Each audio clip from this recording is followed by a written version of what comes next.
Hello everyone, how are you all. तो काफ़ी लंबे टाइम के बाद हम दोबारा मिल रहे हैं। मैं श्रुति आपका बहुत बहुत वेलकम करती हूँ आपका अपने चैनल पे जिसका नाम है एडुग्रोन। तो हमारा 11th का सारा ख़त्म हो चुका है सिलेबस। हमने माइक्रो पूरी की पूरी कंप्लीट कर दी, स्टैटिस्टिक्स पूरी की पूरी कंप्लीट कर दी। अब हम करेंगे शुरू फिर से 12th क्लास का सिलेबस, जो हम पहले वन शॉट वीडियोज़ बनाया करते थे।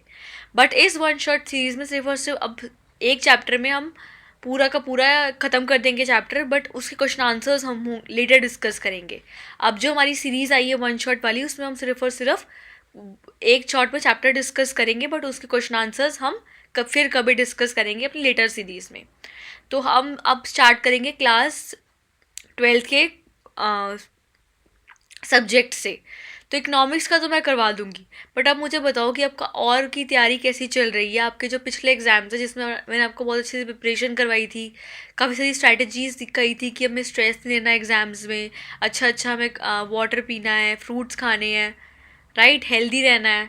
तो फिर उसको आपने फॉलो किया या नहीं, और आपके मार्क्स कैसे आए अपने टर्म जो हम आपके 2 के एग्जामिनेशंस थे, प्लीज़ हमें कमेंट सेक्शन में बताइए।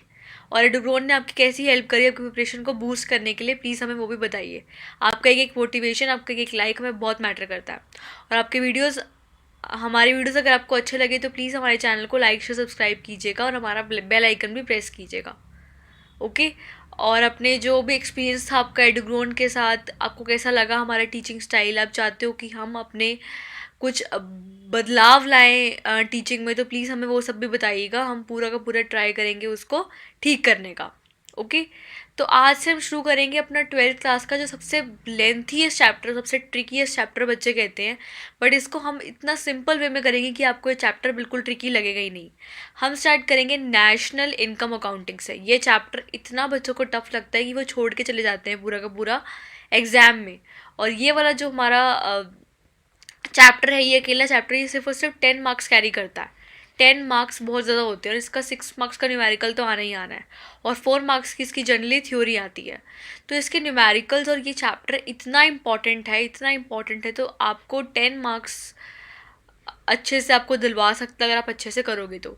और कुछ भी नहीं है इस चैप्टर में, हम एक शॉट में आज 2 घंटे में पूरा का पूरा चैप्टर कवर कर देंगे। तो बहुत सिंपल होगा आपके लिए रिवाइज करना, और प्लीज़ आप इसको अच्छे से देखिएगा। So let's start. National income accounting start करें, या अपने आप कुछ अपने एक्सपीरियंसेस बताओगे कमेंट सेक्शन में कि कैसा लगा आपको एडुग्रोन की टीचिंग। ओके। आपको कोई भी अगर सजेशंस देनी है, इम्प्रूवमेंट्स देनी है, तो प्लीज़ हमें बताइएगा। हम पूरी की पूरी ट्राई करेंगे आपको हेल्प करने का और आपकी प्रिपरेशन को और बूस्ट करने का। और 12th क्लास के जो आपके एग्ज़ाम्स हैं बोर्ड्स के, उसको प्लीज़ लाइटली ना लें। उसके बेसिस पे आपका एडमिशन होने वाला है बेस्ट कॉलेजेस में, तो उसको प्लीज़ प्लीज़ लाइटली ना दें। 12th की और 10th के मार्क्स तो बहुत ज़्यादा मैटर करते हैं, बट 10th के एक बार को छूट भी जाएंगे, बट 12th की जो परसेंटेज होगी ना आपकी, वो पूरा बताएगी आपका कि आपने अपनी कैसी परफॉर्मेंस दी, आप स्कूल लेवल पे कैसे बच्चे थे। तो 12th की जो परफॉर्मेंस होगी उसको आपको हमेशा मेंटेन करके रखना है, और अच्छे से अच्छे परफॉर्मेंस देनी है क्लास 12th में, और पढ़ते रहना है एडुग्रोन के साथ, ताकि आपकी प्रिपरेशन अच्छी हो जाए। तो जब का 10 मार्क्स की जो चैप्टर था वो पूरा का पूरा एक शॉट में कवर हो जाएगा। तो इसको प्लीज़ अच्छे से कीजिएगा। जो न्यूमेरिकल्स हम डिस्कस करेंगे, इसको प्लीज़ नोट कर दीजिएगा। और जो मैंने आपको नोट्स प्रोवाइड किए हैं, इसमें जो स्लाइड्स में अब करूँगी, तो अगर आपको चाहिए उसका प्रिंट आउट तो प्लीज़ हमें वो भी बता दीजिएगा। हम पूरा का पूरा ट्राई करेंगे और एफर्ट्स देंगे आपकी प्रिपरेशन को बूस्ट करने के लिए। और आप जो भी कहोगे, कोई मटेरियल डिमांड करोगे, कोई नोट्स चाहिए आपको, या कुछ भी आपको और चाहिए, कोई एक्स्ट्रा क्वेश्चन चाहिए, तो प्लीज़ हम आपकी पूरी की पूरी हेल्प करेंगे आपकी प्रिपरेशन को बूस्ट करने के लिए।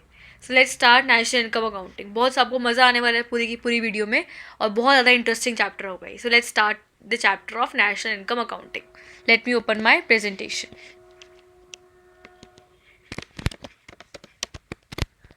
नेशनल इनकम अकाउंटिंग बहुत अच्छे से करना है आपको ये वाला बच्चों चैप्टर। ओके, बहुत सिंपल भी है। Slide show. National income accounting chapter को स्टार्ट करने से पहले हम एक कोड डिस्कस करेंगे। जैसे कि हमारी स्ट्रैटेजी है, हमने एक रूल अपनाया हुआ है, हमने अपने लास्ट वीडियोस में भी हम काफ़ी टाइम से फॉलो करते आ रहे हैं कि कोई भी चैप्टर को, कोई भी वन शॉट या कोई भी क्वेश्चन आंसर डिस्कस करने से पहले हम एक कोड डिस्कस करते हैं, ताकि आपका माइंड एकदम फ्रेश हो जाए और आप अच्छे से, आपके जो थाट्स हैं वो बिल्कुल एक तरह के लगे, और आप इस पर फोकस कर पाओ जो हम पढ़ा रहे हैं। ओके।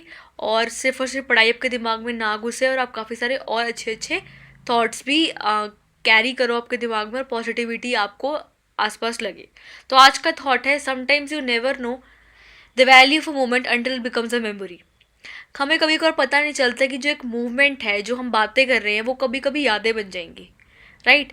आप तभी कहते हैं कि आप हर एक मोमेंट को एंजॉय करो, क्योंकि जो मूवमेंट है वो आपकी जो आप पास्ट में देखोगे, सारे के सारे मूवमेंट क्या हो जाएंगे, आपकी मेमोरी बन जाएंगी ऑब्वियसली। तो जब मेमोरी बननी है इस मोमेंट को, तो हर एक मेमोरी हमारी अच्छी होनी चाहिए। हम चाहेंगे कि हमारी हर एक मेमोरी जो है वो अच्छी हो, राइट।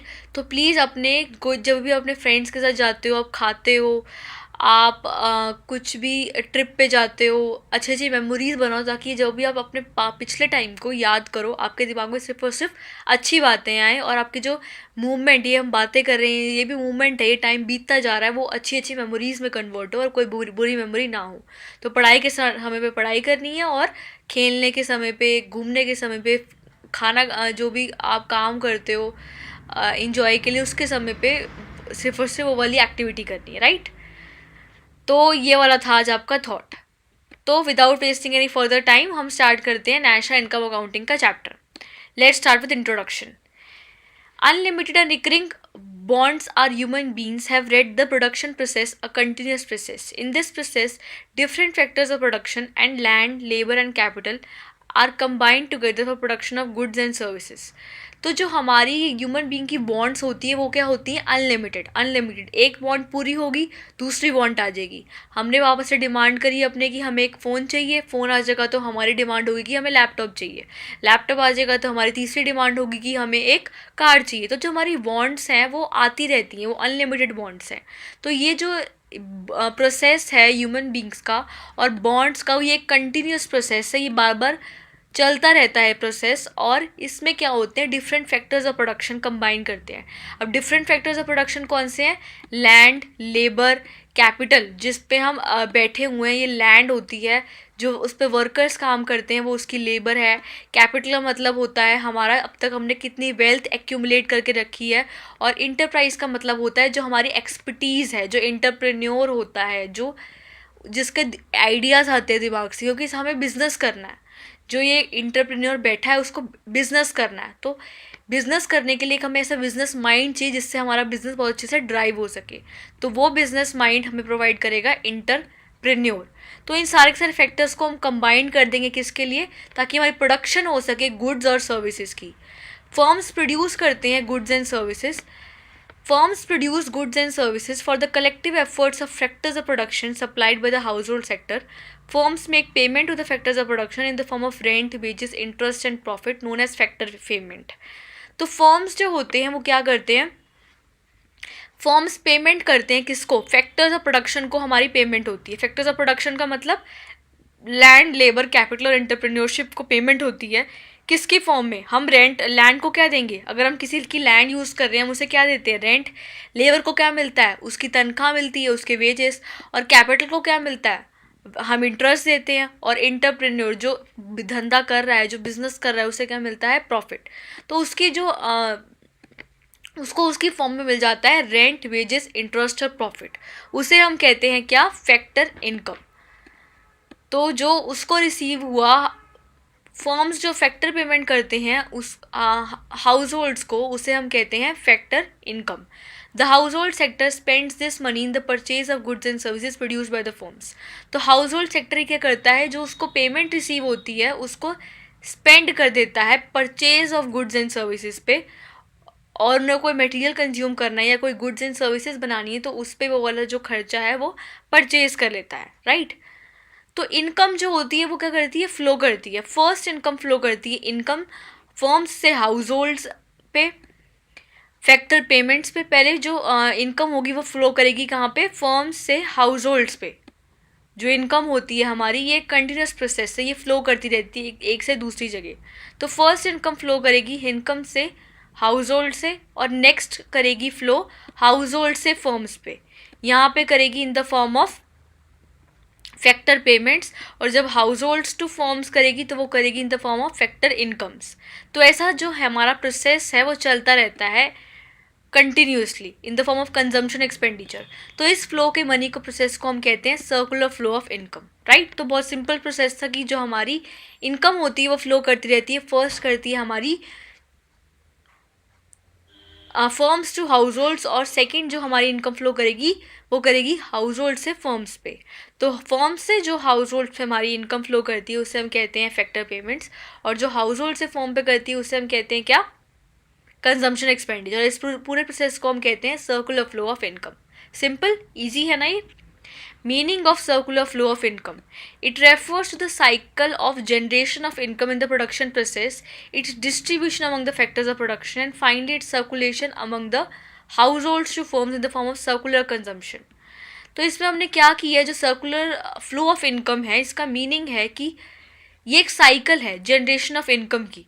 प्रोडक्शन जो हमारा प्रोसेस हो रहा है उसमें एक साइकिल है जनरेशन ऑफ इनकम की, उसको हमें डिस्ट्रीब्यूट करना है among the factors of production. पहले जनरेट होगी इनकम, जनरेट होने के बाद क्या होगी, इनकम हमारी डिस्ट्रीब्यूट होगी हमारी फैक्टर्स ऑफ प्रोडक्शन में, और डिस्ट्रीब्यूट होने के बाद हमारी क्या होगी, इनकम सर्कुलेशन होगा हमारे फैक्टर्स ऑफ प्रोडक्शन का। पहले जनरेट होगी, फिर डिस्ट्रीब्यूट होगी, और फिर उसका होगा डिस्ट्रीब्यूशन। डिस्ट्रीब्यूशन कैसे होगा, सर्कुलेट होगी हमारी इनकम हाउस होल्ड से फर्म्स की तरफ। किसकी फॉर्म में, सर्कुलर कंजम्पशन की फॉर्म में।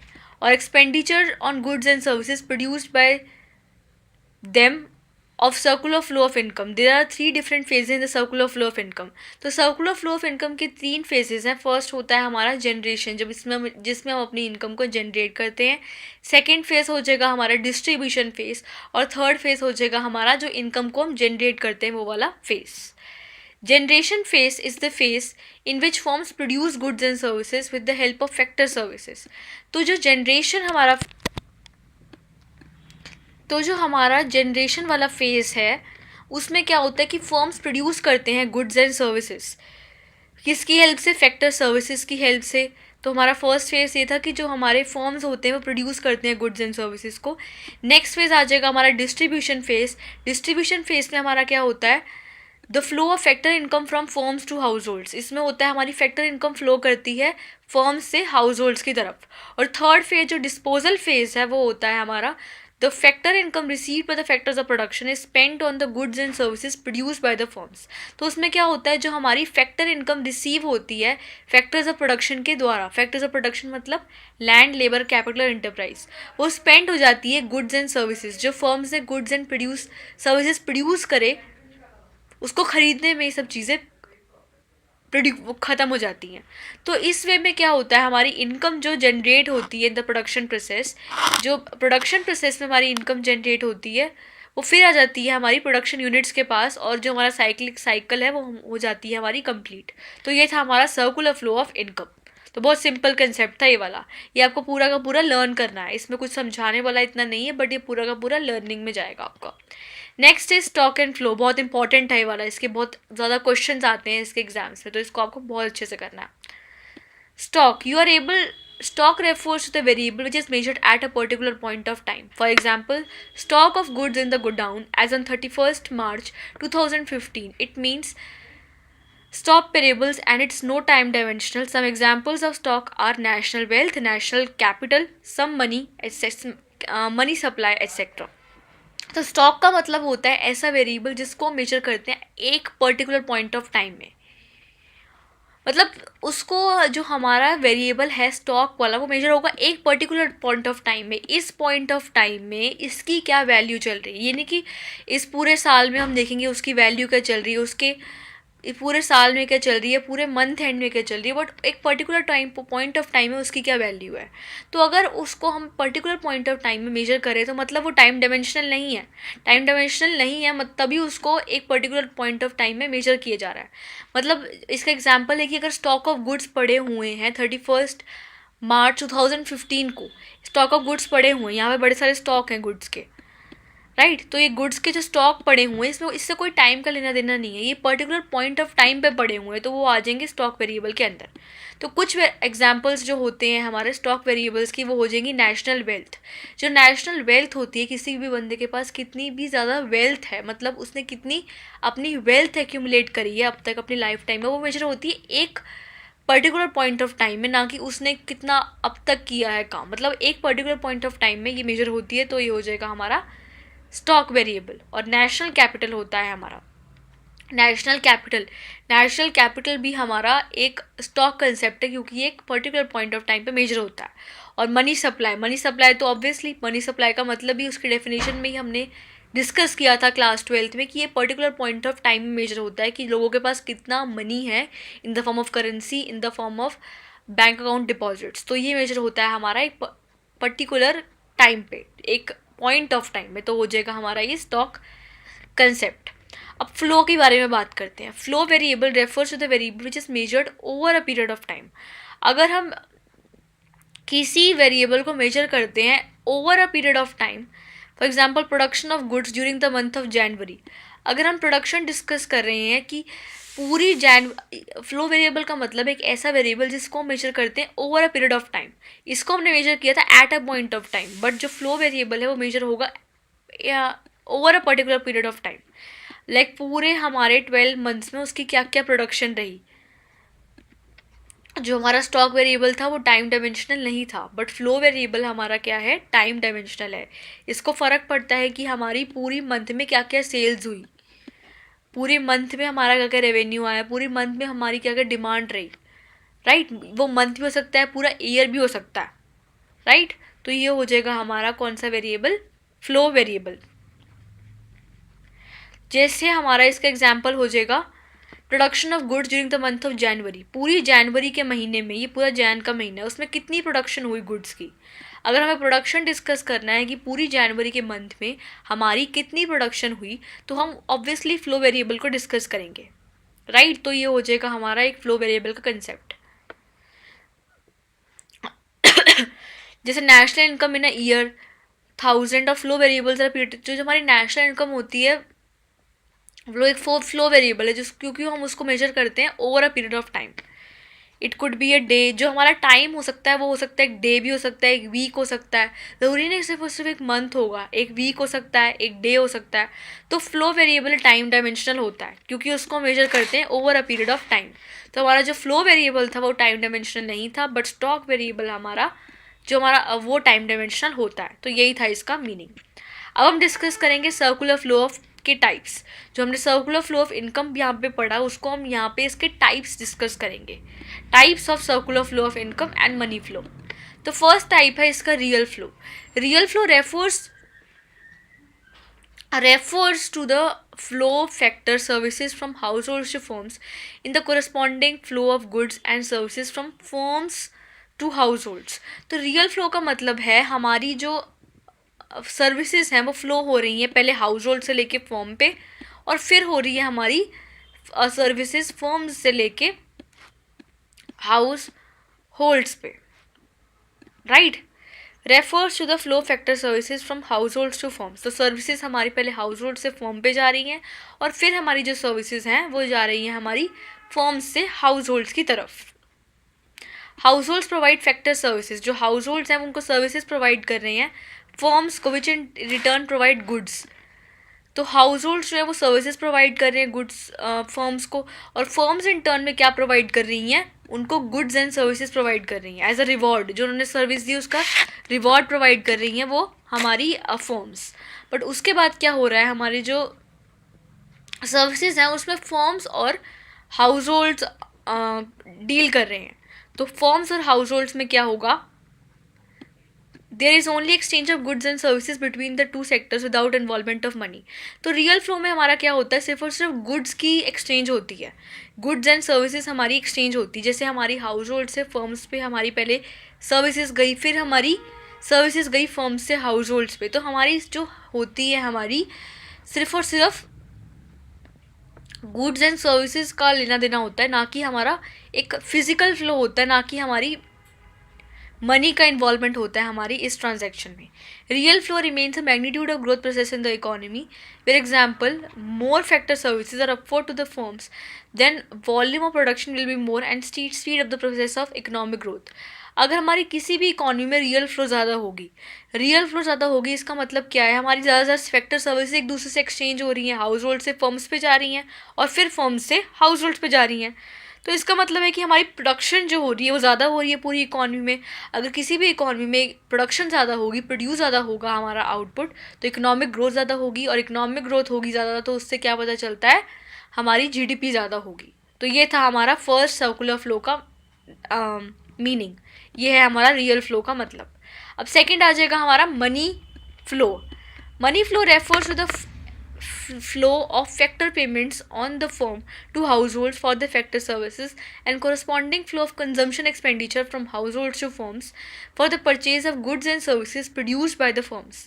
Firms like factor payment to households with the factor services, and households spend their income on the purchase of house goods and services produced by the firms. तो इसमें हम क्या कर रहे हैं, मनी फ्लो में जो हमारी पहले रियल फ्लो थी उसमें सिर्फ और सिर्फ गुड्स का इन्वॉल्वमेंट था, बट कोई मनी का इन्वॉल्वमेंट नहीं था। बट ये वाला है हमारा मनी फ्लो, तो इसमें हमारा फर्म्स और हाउस होल्ड्स के बीच में क्या होगा, एक मनी का इन्वॉल्वमेंट होगा। फर्म्स से हाउस होल्ड्स पे जाएगी हमारी पहले फैक्टर पेमेंट्स हमारी जाएंगी फर्म्स से हाउस होल्ड्स की तरफ।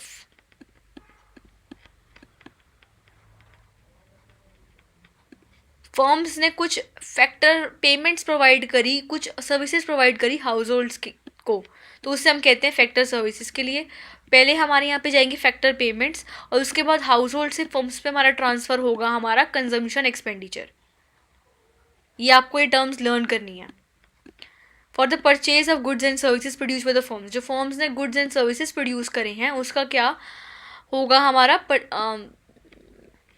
उसको हम परचेज कर लेंगे गुड्स एंड सर्विसेज को by the firms. Firms like factor payments to households with the factor services, and households spend the money on the purchase of goods and services produced by the firms. तो इसमें हमारा क्या होगा, तो जो firms हैं हमारी फैक्टर पेमेंट्स, फर्म्स प्रोवाइड करेंगी हमारी फैक्टर पेमेंट्स हाउस होल्ड्स को, और उसके बाद क्या होगा हमारा जो हमारी फर्म्स जो होंगी हमारी फैक्टर पेमेंट्स प्रोवाइड करेंगी हाउस होल्ड्स को।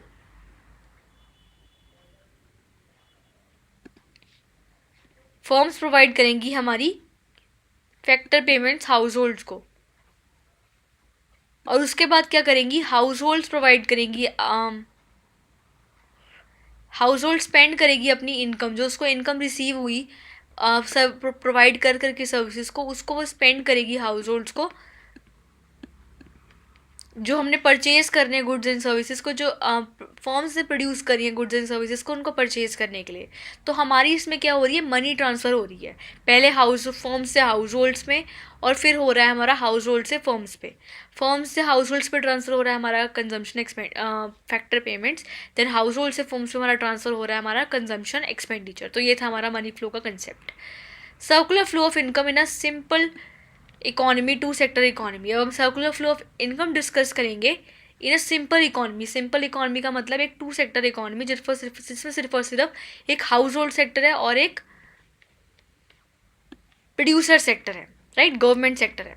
Simply call assumes existence of two sectors, इधर household sector in the firm sector. Households are the owners of factors of production and consumers of goods and services, and firms produce goods and services and sell them to the household in the simplest form of closed economy in which there is no government and foreign trade.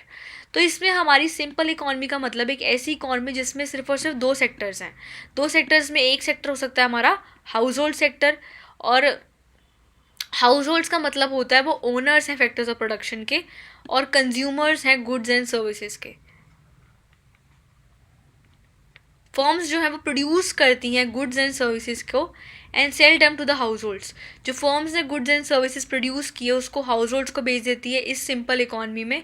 इसमें हमने ज्यूम करके चला कि कोई भी government नहीं है और कोई भी फॉरेन ट्रेड नहीं है, सिर्फ और सिर्फ कंज्यूमर्स हैं और हाउस होल्ड्स हैं। In order to make our analysis simple, we in turn take a mission that there is only two sectors in the economy, households and firms. It means that there is no comment on the foreign sector. In sector supplies factor services only to firms. The firm is hire factor services only from households. तो इसमें सिर्फ और सिर्फ हमने दो factor assume करके चले हैं, एक हाउस होल्ड है हमारा सेक्टर, राइट, और दूसरा है हमारा फर्म्स है हमारा दूसरा सेक्टर। तो जो हमारे दो फैक्टर्स हैं, इसमें हमने एज्यूम करके चला है कि कोई फॉरेन सेक्टर नहीं है और कोई भी हमारा गवर्नमेंट सेक्टर नहीं है। तो फर्म जो है हमारी, जो सर्विसेज है वो हायर करेगा सिर्फ और सिर्फ हाउस होल्ड से, और जो हाउस होल्ड्स है वो प्रोड्यूस करेंगी गुड्स एंड सर्विसेज को सिर्फ और सिर्फ फर्म्स के लिए। तो इन दोनों में सिर्फ और सिर्फ ट्रांजैक्शन होगी। Households to see factor income for the services and spend the entire income. जो हाउस होल्ड्स है अपनी सारी सारी इनकम स्पेंड कर देगी जो फर्म्स ने आउटपुट बनाया उसको खरीदने के लिए, और फर्म्स भी सारा का सारा वो आउटपुट उनको ही बेचेंगी, हाउस होल्ड्स को। तो इसमें कोई भी सेविंग्स नहीं है, इकॉनमी में जितना भी कंज्यूम हुआ सारा का सारा खर्च हो जाएगा। एंड हाउस होल्ड्स भी कुछ सेव नहीं कर रहे हैं अपनी जो भी उनको इनकम रिसीव हो रही है उससे भी कुछ ना कुछ सेविंग नहीं हो रही है, तो उसको कोई भी प्रॉफिट्स नहीं हो रहे हैं और कुछ भी कंज्यूम नहीं किया जा रहा है। तो ये सिंपल इकोनॉमी की बात हो रही है। अब हम डिस्कस करेंगे basic concepts of macro economics.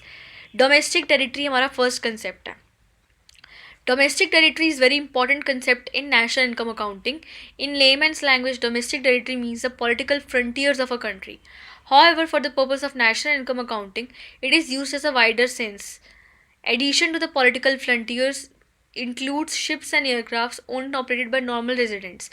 तो डोमेस्टिक टेरिटरी का मतलब है political frontiers of a country. अगर हम इंडिया की बात करें तो मतलब जितनी भी इंडिया, ये इंडिया का मैप है, राइट, ये इंडिया का मैप है। तो इस पे जितनी भी हमारा ये वाला जो एरिया होगा ये भी डोमेस्टिक टेरिटरी के अंदर आएगा, और ये वाला एरिया जितने भी हमारे स्टेट्स तो आएंगे ही आएंगे, बट जो पॉलिटिकल फ्रंटियर्स है उसकी बॉर्डर को भी जो एरिया छू रहा है वो आ जाएगा हमारा डोमेस्टिक टेरिटरी के अंदर। तो डोमेस्टिक टेरिटरी का मतलब यही होता है कि किसी भी कंट्री के पॉलिटिकल फ्रंटियर्स, मतलब उसका पॉलिटिकल कितना एरिया उस पर कैरी होता है। अगर हम अपनी इंडिया की बात करें तो उसके जो ओशंस होंगे हमारे, इंडियन ओशन, वो भी हमारा डोमेस्टिक टेरिटरी के अंदर आएगा क्योंकि वो इंडिया का ही पार्ट है। तो वो हो जाएगा हमारा इसका मीनिंग। तो हम नेशनल इनकम के जो न्यूमेरिकल्स हैं उसको डिस्कस करने से पहले हम डोमेस्टिक टेरिटरी का मतलब समझ रहे हैं, क्योंकि जो डोमेस्टिक टेरिटरी है, नॉर्मल रेजिडेंस है, सिटीजनशिप है, रेजिडेंशियलशिप है, ये सब कंसेप्ट बहुत इंपॉर्टेंट हैं, आपके एग्जाम्स में पूछे जा सकते हैं। तो लेमैन्स लैंग्वेज अगर हम डोमेस्टिक टेरिटरी की बात करें तो मतलब पॉलिटिकल फ्रंटियर्स, जितना भी एरिया हमारे पूरी की पूरी इंडिया में है, चाहे वो वाटर की बात हो चाहे वो लैंड की बात हो, तो वो आ जाएगा हमारा नेशनल इनकम के अंदर।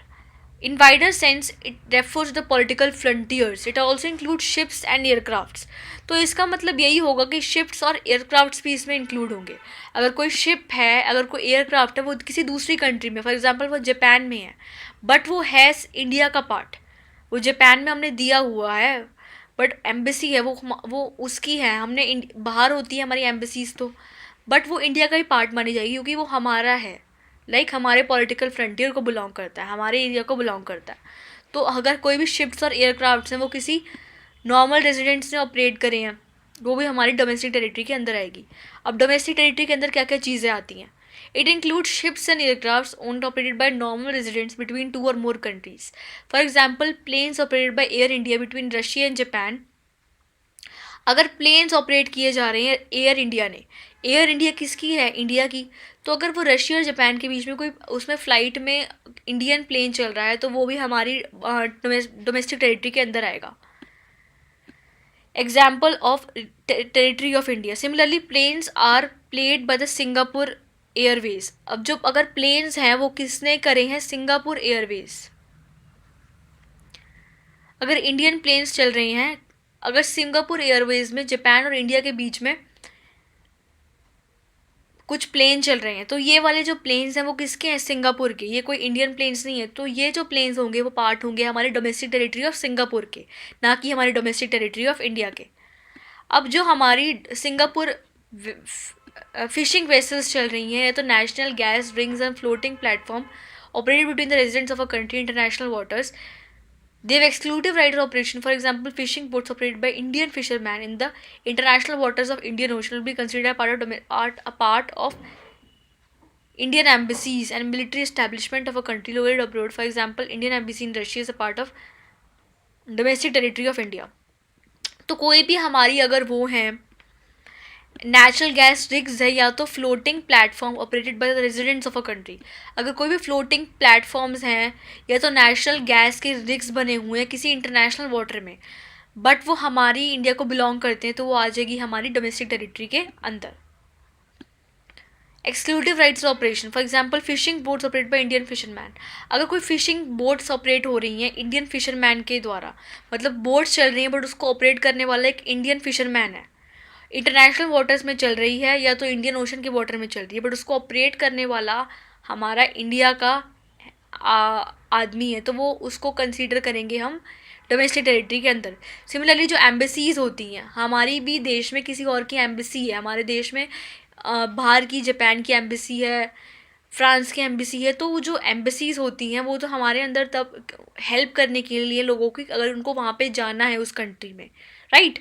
बट अगर हम हमारी कंट्री की एम्बेसी किसी दूसरे कंट्री में, हमारी कंट्री की एम्बेसी अगर यूएसए में है, तो वो है तो हमारी कंट्री की, तो बट वो हमने दूसरी कंट्री में इसलिए दिया ताकि अगर किसी भी फॉरेनर को इंडिया में विजिट करना है तो उसको हेल्प हो जाए और उसका वीज़ा और जो भी पासपोर्ट होता है वो सही से अप्रूव हो जाए, राइट। तो जो एम्बेसीज होती हैं वो भी हमारी पार्ट होती हैं डोमेस्टिक टेरिटरी की। जो मिलिट्री इस्टेब्लिशमेंट्स है वो भी हमारी इंडिया का पार्ट है। तो ये सब अगर इंडियन एम्बेसी रशिया में है तो वो भी हमारी इंडियन एम्बेसी इंडिया का ही पार्ट मानी जाएगी, ना कि रशिया का। तो ये थे हमारे डोमेस्टिक टेरिटरी का मतलब। तो डोमेस्टिक टेरिटरी क्लियर हो गया। अब हम डिस्कस करेंगे नॉर्मल रेजिडेंट्स का meaning. Normal residents of a country for centimeter institution whose order right in the country and whose center of economic interest also lies in the country. Normal residents include both individuals and institutions. Center of economic interest implies two things. Resident leaves look at me in the domestic territory. It carries out the economic territories of earning, spending and accumulation from that location or not included in the category of normal residents. Foreign tourist visitors, okay. तो normal residents का मतलब होता है, अगर हम किसी भी आदमी को नॉर्मल रेजिडेंट कह रहे हैं तो उसके दो मीनिंग्स हैं। सिर्फ और सिर्फ ये नहीं कि वो इंडिया में रहता है तो वो नॉर्मल रेजिडेंट बन गया। इंडिया में रहना तो मस्ट है उसके लिए, वो इंडिया में रह तो रहा है, but centre of economic interest मतलब वो खर्च भी उधर कर रहा है और कमा भी उधर रहा है। कुछ लोग होते हैं वो रहते बाहर है बट उनका जो खर्चा और जो रहते हैं इंडिया में बट जो खर्चा वगैरह है वो सारा बाहर करते हैं और कमाते भी बाहर हैं, तो वो उसका पार्ट नहीं माने जाएंगे नॉर्मल रेजिडेंट ऑफ इंडिया का। नॉर्मल रेजिडेंट का मतलब उनको रहना भी वहीं चाहिए और जो कमा रहे हैं और जो अपने पैसे को उड़ा रहे हैं मतलब खर्चा कर रहे हैं वो भी उसी कंट्री में होना चाहिए, अगर नॉर्मल रेजिडेंट ऑफ इंडिया उनको डेफिनेशन में आना है तो। Is that country domestic territory में नॉर्मल रेजिडेंट्स में इंडिविजुअल्स भी आएंगे और हमारे इंस्टीट्यूशंस भी आएंगे। सेंटर ऑफ इकोनॉमिक इंटरेस्ट का मतलब है, दो मतलब है इसका। सेंटर तो हमारी जो सेंटर ऑफ इकोनॉमिक इंटरेस्ट का मतलब है जो उसकी इकोनॉमिक एक्टिविटीज़ है, अर्निंग की या तो एक्यूमुलेशन ऑफ वेल्थ है या तो स्पेंडिंग की, वो उसी कंट्री में हो रही है जहाँ पे वो जिसका वो नॉर्मल रेजिडेंट कहला रहा है, तो उसको हम इंक्लूड करेंगे नॉर्मल रेजिडेंट्स की कैटेगरी में। अब कुछ जो होते हैं हमारे नॉर्मल रेजिडेंट की कैटेगरी में नहीं आते, वो है हमारे ये वाले examples. Foreign tourist visitors visit the country for creation of holidays. अगर हमारे कुछ फॉरेनर्स आ रहे हैं हमारी कंट्री में, वो हॉलीडेज़ के लिए आ रहे हैं, कुछ लोग हमारी कंट्री में ताजमहल देखने आते हैं, हमारी कंट्री में गोवा घूमने आते हैं, तो वो सब जो लोग हैं वो नॉर्मल रेजिडेंट का पार्ट नहीं है। वो कमा और खा तो इधर नहीं है कुछ टाइम के लिए, बट वो इंडिया का पार्ट नहीं है, वो रहते इधर नहीं है नॉर्मली, तो वो आ जाएंगे हमारे नॉर्मल रेजिडेंट्स के डेफिनेशन में इंक्लूड नहीं होंगे। For the creation of holidays, medical treatment etcetera, sports conferences, अगर कोई स्पोर्ट्स कॉन्फ्रेंसेस हो रही है हमारी कंट्री में, फॉरेनर्स उसे विज़िट कर रहे हैं, तो वो हमारी जो लोग होंगे वो हमारी नॉर्मल रेजिडेंट्स का पार्ट नहीं होंगे। फॉरेन स्टाफ एम्बेसीज ऑफिशियल्स, अगर कोई फॉरेन स्टाफ ऑफ एम्बेसीज का पार्ट है, एम्बेसीज की कोई फॉरेन स्टाफ होती है, ऑफिशियल कोई डिप्लोमेट है या तो मेंबर है हमारे आर्म्ड फोर्सेस का, फॉरेन कंट्री की जो आर्म्ड फोर्सेस होते हैं उसका कोई मेंबर है, तो वो हमारी सेंटर ऑफ इकोनॉमिक इंटरेस्ट इधर लाई नहीं कर रहा, तो वो हमारे नॉर्मल रेजिडेंट्स के अंडर नहीं आएंगे। जो इंटरनेशनल ऑर्गेनाइजेशंस होती हैं लाइक जो WHO होता है, World Health Organization, are not considered as normal residents of a country in which they operate, just normal residents of the international area. Employees of the international organization are considered as residents of the country to which they belong and not of the international area. An American working in US office located in India will be considered as resident of America. तो हमारी जो वो होती है, हमारी जो normal residents of जो international employees काम करते हैं हमारे इंटरनेशनल ऑर्गेनाइजेशंस पे, तो जो हमारे इंटरनेशनल एम्प्लॉयज़ काम कर रहे हैं इंटरनेशनल ऑर्गेनाइजेशन में, अगर कोई इंटरनेशनल एम्प्लॉई है इंडिया के अंदर वो काम कर रहा है, वो यूएस का एम्प्लॉय है, तो उससे हम यूएस का रेजिडेंट मानेंगे, ना कि इधर का, क्योंकि वो नॉर्मली यहाँ नहीं रहता और उसका सेंटर ऑफ इकोनॉमिक इंटरेस्ट भी इधर लाए नहीं करता, तो वो हमारा इंडिया का पार्ट नहीं होगा। जैसे अगर कोई WHO है, वर्ल्ड हेल्थ ऑर्गेनाइजेशन है, अगर हमारी वर्ल्ड हेल्थ ऑर्गेनाइजेशन है कोई,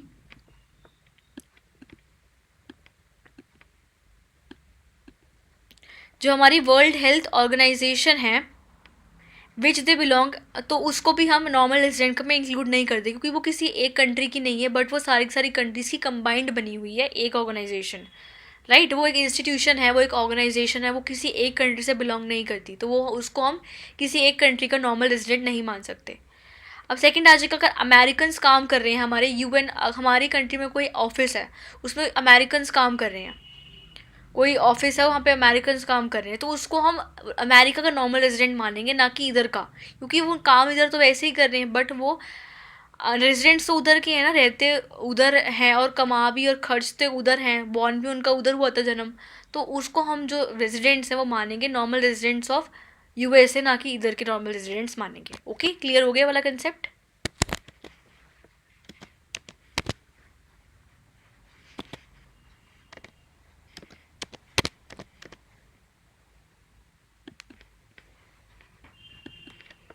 अब हम डिस्कस करेंगे क्रू के बारे में। Crew members of foreign vessels, commercial travellers, insurance and seasonal workers divided they slay is less than 1 year, border workers who live near international borders in cross the burden on regular basis to book in other countries, that is normal residents of the country where they live। तो जो crew members होते हैं हमारे foreign vessels को जो चला रहे हैं, जो कमर्शियल ट्रैवलर्स होते हैं, जो इंश्योरेंस कंपनी के कुछ कमर्शियल ट्रैवलर्स होते हैं, या कुछ सीजनल वर्कर्स हैं, वो सिर्फ और सिर्फ सीज़न के लिए यहाँ पे कुछ टाइम के लिए आते हैं, उनको अगर एम्प्लॉयमेंट वहाँ पे नहीं मिल रही तो कुछ सीज़न में यहाँ पे आ जाते हैं काम करने के लिए। अगर उनका स्टे 1 year से कम है, वो वहाँ पे काम करने के लिए सिर्फ और सिर्फ 1 year से कम के लिए आ रहे हैं, तो अगर कोई बॉर्डर वर्कर्स हैं, वो जो इंटरनेशनल बॉर्डर्स के पास रहते हैं, या कोई बर्डन उनका रेगुलर बेसिस पे शिफ्ट हो जा रहा है, तो उसको हम normal residents of a country नहीं मानेंगे, क्योंकि उसको तभी मानेंगे हमारे normal residents of a country जब उनका स्टे 1 year से ऊपर होगा, तो ये हमारे क्रू मेंबर्स भी कंसीडर नहीं होंगे normal residents of a country. अब हम डिस्कस करेंगे सिटीजनशिप और रेजिडेंशियलशिप का कंसेप्ट। ये बहुत इंपॉर्टेंट कंसेप्ट है, बहुत सिंपल भी है। Citizenship, it is basically legal concept based on the place of birth और some legal person, allowing a person to become a citizen.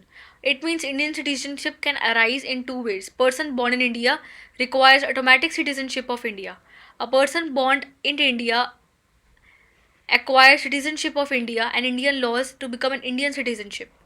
Indian residentship, अब इंडियन सिटीज़न का मतलब क्या है? अगर हम कहते हैं कि ये बंदा, इसका सिटीज़नशिप है, मतलब उसका जन्म उधर हुआ था, वो सिटीज़न इंडिया का है, हम सबका जन्म इंडिया में हुआ था, तो हम एक इंडिया के सिटीज़न हैं। रेजिडेंशियलशिप का मतलब होता है रहना, तो रहना अलग बात होती है, बट हो सकता है कि हम सिटीज़न इंडिया के, हमारा जन्म इंडिया में हुआ था, बट हम बाहर की कंट्रीज़ में रह, लाइक हम USA में रह रहे हैं, तो हम सिटीज़न तो कहलाएंगे इंडिया के, बट हमारा जो रेजिडेंट है, हम रह रहे हैं USA में। तो सिटीजनशिप और रेजिडेंशियलशिप अलग अलग कंसेप्ट हैं। सिटीजनशिप का मतलब होता है allowing a person place of birth, हमने प्लेस ऑफ बर्थ, हमारा जन्म इस वाले कंट्री में हुआ था, तो हम एक सिटीजनशिप ऑफ इंडिया कहलाएंगे, सिटीज़न कहलाएंगे हम इंडिया के। तो सिटीज़न अगर हमें इंडिया का बनना है, तो इसके 2 हमारे कॉम्पोनेंट्स आ जाएंगे। इंडियन सिटीजनशिप हमारी 2 बेस से राइज कर सकती है। A person born in India acquires automatic citizenship of India. Obviously अगर कोई पर्सन है, उसका जन्म इंडिया में हुआ है, हम सबका जन्म इंडिया में हुआ है, तो ऑब्वियसली हम एक सिटीज़न हैं इंडिया के।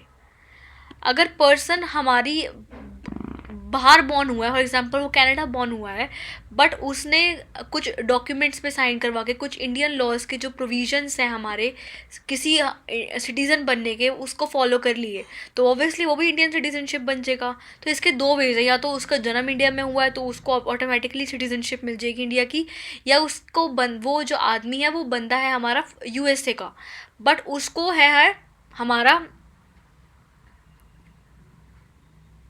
जो हमारा जो आदमी है वो इंडिया का है, फॉरेन का है, बट उसने कुछ डॉक्यूमेंट्स पे साइन करवा के कुछ ऐसी डॉक्यूमेंट्रीज बनवा ली कि उसका क्या हुआ, वो सिटीज़न बन गया इंडिया, इंडिया का, तो उसको तभी भी हम इंडियन सिटीजनशिप मानेंगे। तो सिटीजनशिप का मीनिंग होता है क्लियर। अब हम डिस्कस करेंगे रेजिडेंशियलशिप का मतलब। Residentialship is an economic concept based on the basic economic activities performed by the person. Individual is an economic agent of the country, rights in the country for a period more than a year and center of economic interest also right in the country. अब रेजिडेंशियलशिप का मतलब है जो हमने पिछले normal resident consider किया था उसमें भी वही सब चीज़ें आ जाएंगी।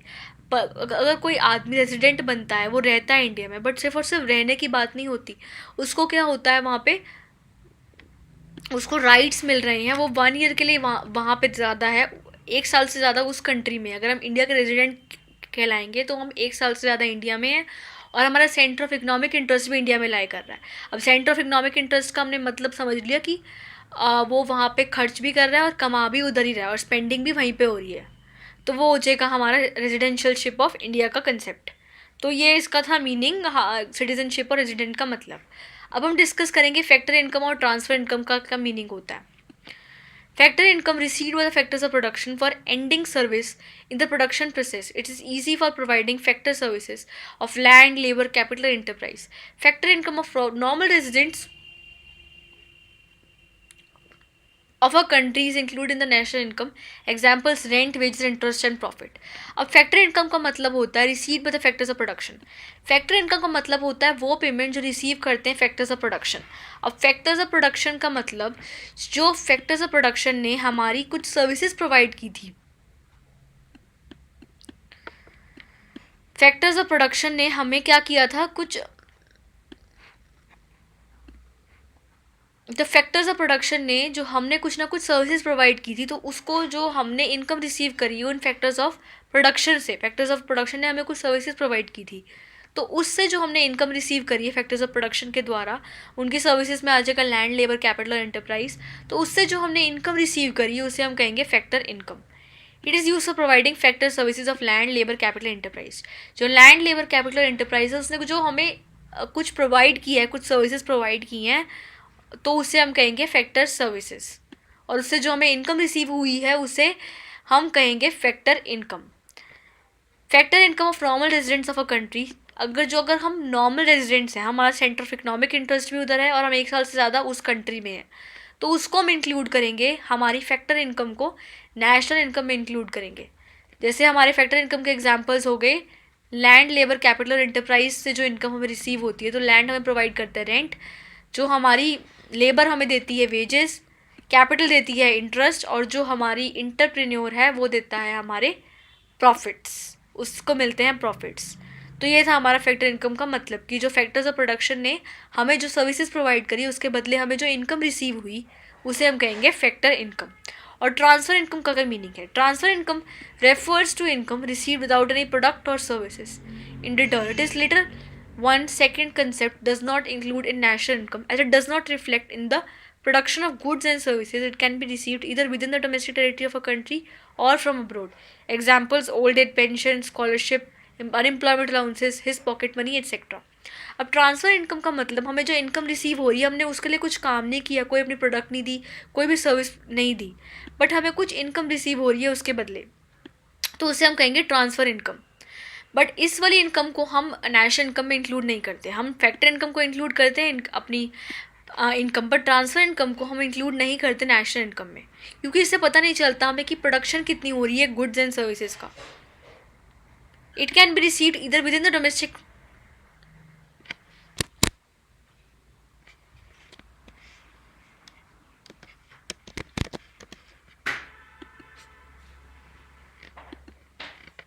तो ये था हमारा इसका मीनिंग। अब हम डिस्कस करेंगे फाइनल गुड्स और इंटरमीडिएट गुड्स का मीनिंग। फाइनल गुड्स का क्या मीनिंग है? Final goods refers to the goods which are either used for consumption for investment. Final goods include goods produced, purchased by consumer households. They are meant for final consumption, like milk purchased by households.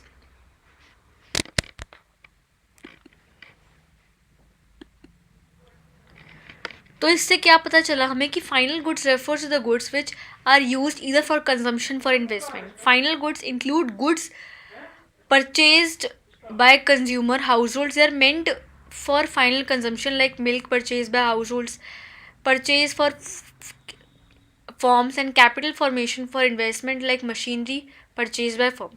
अब final goods का मतलब है, final goods का मतलब ऐसे goods which are use for consumption. अगर हमने कोई गुड्स यूज़ करा है कंजम्पशन के लिए या तो इन्वेस्टमेंट के लिए, तो उससे हम कहेंगे फाइनल गुड्स। या तो हमें उसे डायरेक्टली कंज्यूम करना है या उसे हमने फर्दर इन्वेस्ट करना है कहीं पे, तो उससे हम कैटेगरी देंगे फाइनल गुड्स की।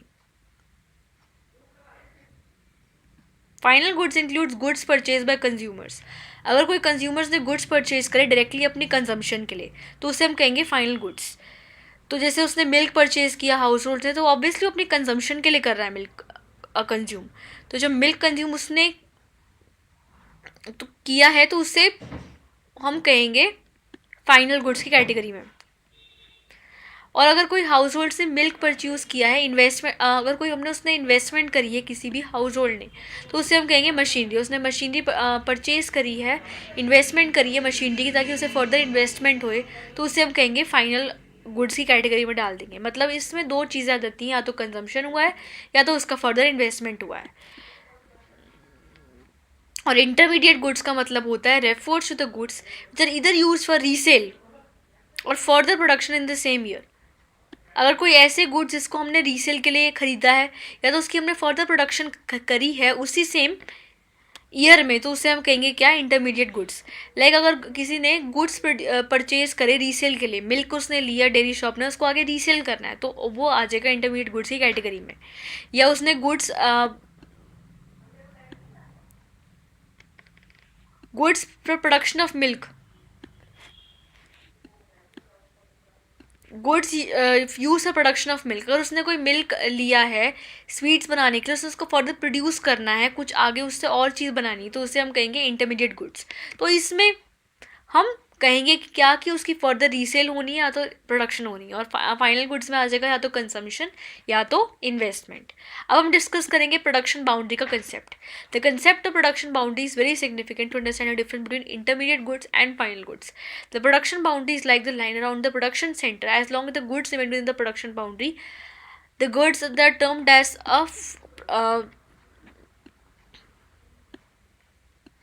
Production intermediate goods. तो प्रोडक्शन बाउंड्री का मतलब होता है अगर प्रोडक्शन बाउंड्री के अंदर है कोई गुड, तो उससे हम कहेंगे कि क्या वो गुड है, इंटरमीडिएट गुड। और जैसे ही वो जो गुड है हमारा प्रोडक्शन बाउंड्री के बाहर आ जाता है, तो उससे हम कहेंगे कि क्या हो, हाँ वो हो जाएगा हमारा एक फाइनल गुड बन जाएगा। अगर कोई जब तक गुड प्रोडक्शन बाउंड्री के अंदर है, तो उससे हम कहेंगे वो वाला गुड इंटरमीडिएट गुड। और जब उसके बाहर हो जाएगा, तो उससे हम कहेंगे फाइनल गुड। तो ये था हमारा प्रोडक्शन बाउंड्री का कंसेप्ट। अब हम डिस्कस करेंगे कंजम्पशन गुड्स और कैपिटल गुड्स का meaning. Consumption goods refers to the goods to satisfy the wants of the consumer directly. For example bread, butter, should spread, television, furniture. Consumer goods can be further divided into the following categories. Durable goods. It refers to the goods which can be used again and again over a considerable period of time. For example, television, refrigerator, etc. Consumption goods का मतलब होता है ऐसे goods जो want consumer satisfy कर रहे हैं directly. For example अगर उसने ब्रेड कंज्यूम कर लिया कंज्यूमर ने, बटर कंज्यूम कर लिया, फर्नीचर, टेलीविजन लिए, तो ऑब्वियसली उसकी डिमांड डायरेक्टली सेटिस्फाई हो जाएगी, तो उससे हम कहेंगे कंज्यूमर गुड्स। और कंज्यूमर गुड्स को हमने फर्दर डिवाइड किया है ड्यूरेबल गुड्स में। ड्यूरेबल गुड्स का मतलब होता है ऐसे गुड्स जिसको हम यूज़ कर सकते हैं again and again. For example एक हमने टेलीविजन ले लिया या हमने एक रेफ्रिजरेटर ले लिया, तो उसको हम बार बार कंज्यूम कर सकते हैं, काफ़ी टाइम, लंबे टाइम के लिए वो चलेंगे हमारे गुड्स। तो वो वाले कौन से गुड्स हो जाएंगे हमारे, हो जाएंगे ड्यूरेबल गुड्स। और सेकंड होते हैं हमारे non durable goods which can B use for a limited period of time. जो गुड्स होते हैं हमारे लिमिटेड पीरियड ऑफ टाइम के लिए यूज़ होते हैं। लाइक कुछ गुड्स होते हैं जिनका जो स्पैन ऑफ टाइम वो सिर्फ और सिर्फ 1 ईयर है। लाइक क्रॉकरी हो गई हमारी, वो आ जाएगी हमारी नॉन ड्यूरेबल गुड्स के अंदर। Non durable goods which are use in a single act of consumption and non durable goods these can not be use more than once. जो हमारे कुछ गुड्स होते हैं वो सिंगल एक्ट ऑफ कंजम्पशन में ख़त्म हो जाते हैं उसके बाद, तो वो आ जाएंगे हमारे नॉन ड्यूरेबल गुड्स के अंदर आ जाएंगे। और कुछ नॉन ड्यूरेबल गुड्स होते हैं जिसको हम एक से ज़्यादा बार यूज़ हो सकते हैं, तो वो भी हमारे नॉन ड्यूरेबल गुड्स के अंदर आ जाएंगे।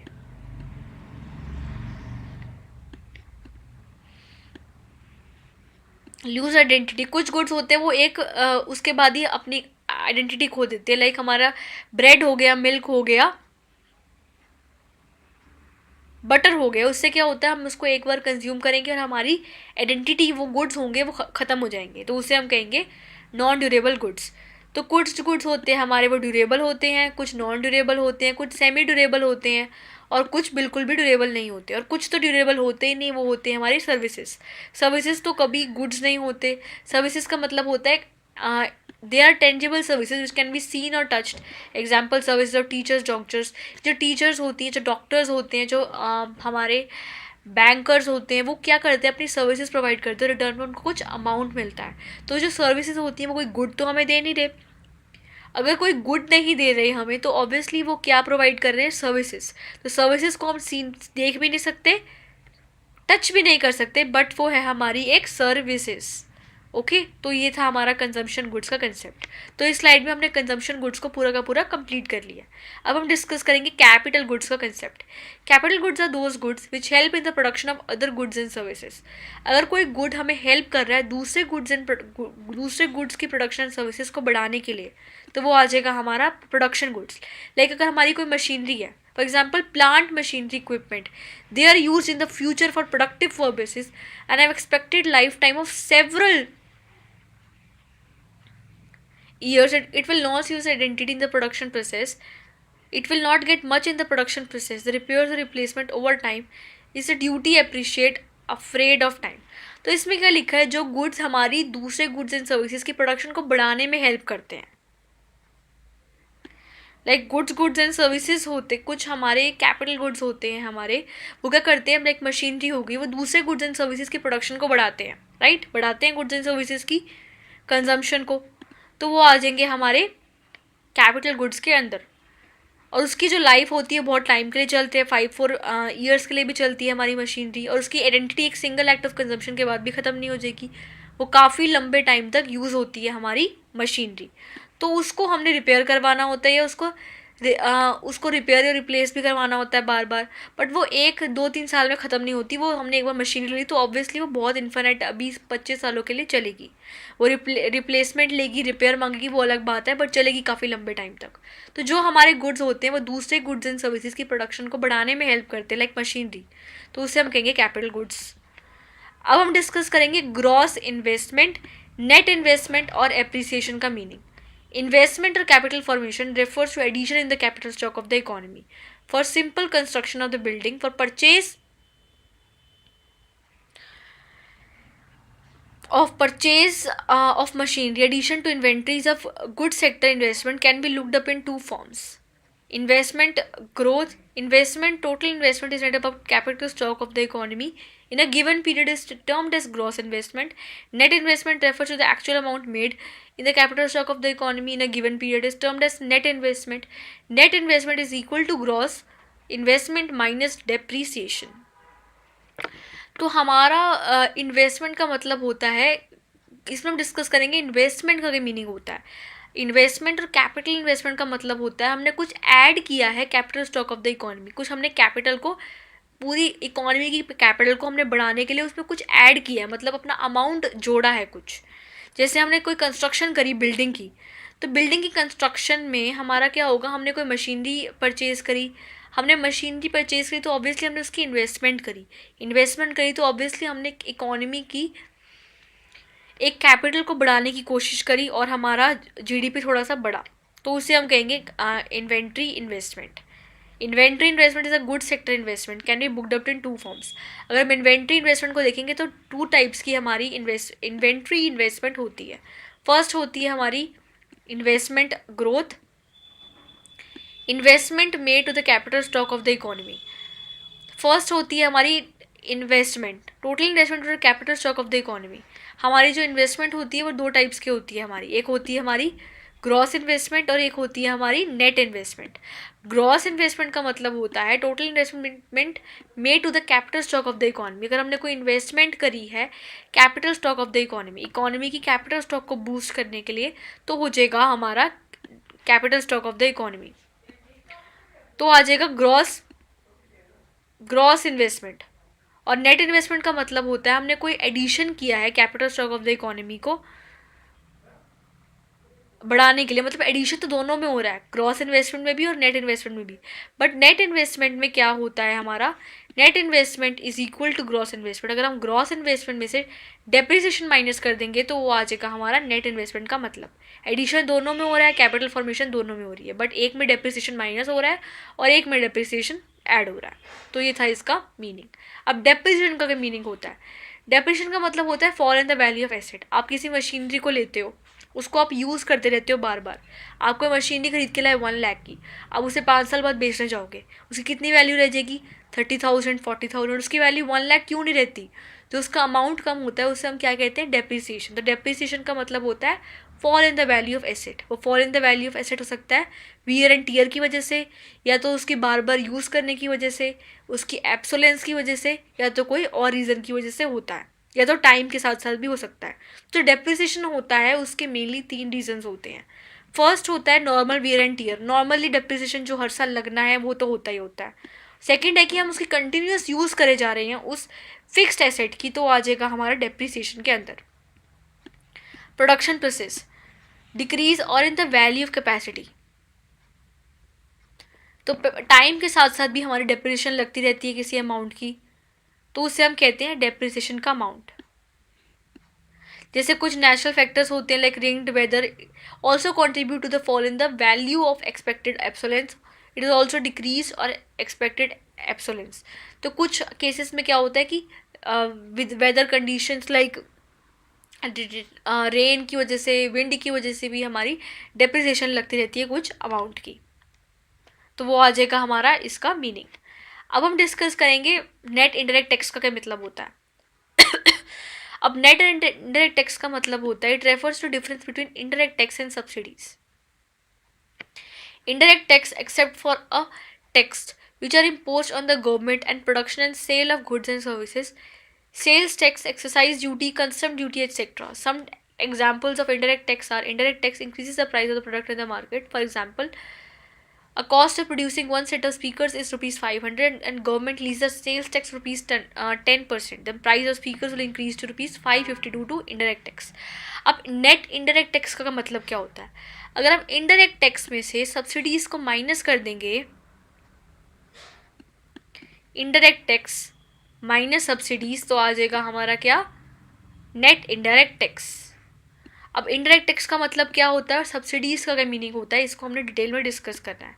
अब इनडायरेक्ट टैक्स का मतलब होता है एक ऐसा टैक्स जो गवर्नमेंट ने इम्पोज किया है, जो हम प्रोडक्शन कर रहे हैं गुड्स एंड सर्विसेज की, या तो सेल कर रहे हैं गुड्स एंड सर्विसेज की, तो हम पे जो टैक्स इम्पोज किया है गवर्नमेंट ने, उसे हम कहेंगे क्या, net indirect tax. For example आप वो देते हो goods and sale of services पे सेल्स टैक्स लगता है हमारा, एक्सरसाइज ड्यूटी लगती है, कस्टम ड्यूटी लगती है। तो ये जो एग्जांपल्स हैं हमारे, किसके एग्जांपल्स हैं, इनडायरेक्ट टैक्स के। अब जो इनडायरेक्ट टैक्स होता है वो हम पे लगता तो है बट हम किसी और पे अपना बर्डन शिफ्ट कर देते हैं। हम किसी शॉपकीपर पे जाते हैं, हम कोई मैगी लेते हैं, तो वो जो उस पर मैगी पे अमाउंट लिखा होता है हमारा, ऑब्वियसली वो 8 रुपीज़ का होगा, बट उसको हमने 10 बना दिए, जो 2 रुपये का अमाउंट है वो किसका है, इनडायरेक्ट टैक्स। वो लगा शॉपकीपर पर था बट शॉपकीपर ने हम पे ट्रांसफ़र कर दिया, राइट। तो इनडायरेक्ट टैक्स जो होता है वो लगता किसी और पे बट उसका बर्डन हम पे शिफ्ट हो जाता है, कंज्यूमर्स पे।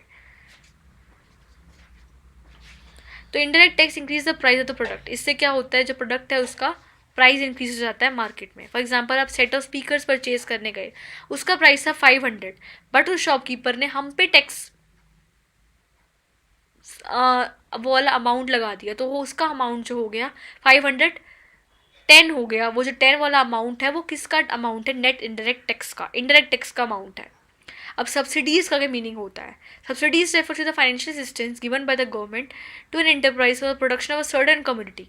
अब सब्सिडीज़ का मतलब जो फाइनेंशियल असिस्टेंस, जो फाइनेंशियल हेल्प प्रोवाइड करी है गवर्नमेंट ने इंटरप्राइज को, किसी इंटरप्राइज को गवर्नमेंट ने फाइनेंशियल हेल्प प्रोवाइड करी है, तो उसे हम क्या कहेंगे, सब्सिडीज़ वाला अमाउंट। कुछ जो गवर्नमेंट होती है वो किसी किसी को फाइनेंशियल हेल्प प्रोवाइड करती है, किसी फार्मर्स को, किसी गवर्नमेंट को, जो फाइनेंशियल हेल्प प्रोवाइड करी है गवर्नमेंट ने, उसे हम कहेंगे क्या,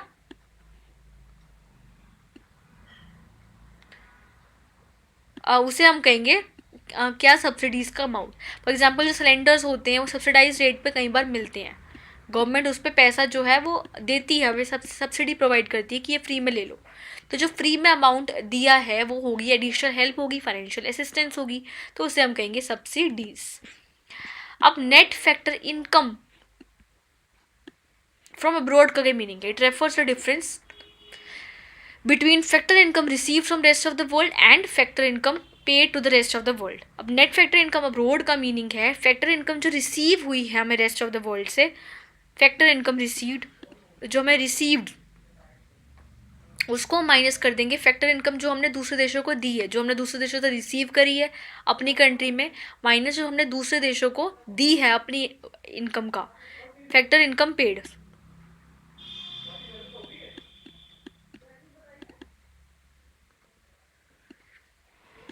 पे to the rest of the world income, तो उससे हम कहेंगे क्या, कहेंगे क्या, net factor income from abroad. It is the income and the normal residents of a country in the rest of the world in the form of wages and salaries and interest and dividend and retained earnings, sector and income to abroad in the financial factor income paid to the normal residents of other countries which is the factor services within the domestic territory। तो जो हमारी कुछ factor services, जो हमारी कुछ ना कुछ factor services हमने क्या करी है, इनकम, हमने income and normal residents of a country, हमने जो normal residents of a country जो दूसरे देशों के नॉर्मल रेजिडेंट्स हैं उनको हमने दिया है, किसकी फॉर्म में दिया है, वेजेस और सैलरीज की फॉर्म में दे सकते हैं, हम इंटरेस्ट दे सकते हैं, डिविडेंड दे सकते हैं, या तो हम उसको रिटेन्ड अर्निंग दे सकते हैं। और जो हमने दूसरे देशों से रिसीव किया है किसकी फॉर्म में, जो दूसरे देशों के नॉर्मल रेजिडेंट्स है उससे हमने जो अमाउंट रिसीव किया है उसे हम कहेंगे क्या, फैक्टर इनकम रिसीव्ड। और जो हमने दूसरे देशों से को दिया है in the form of rent, wages, interest and capital with in the domestic territory, तो उससे हम कहेंगे net factor income from abroad.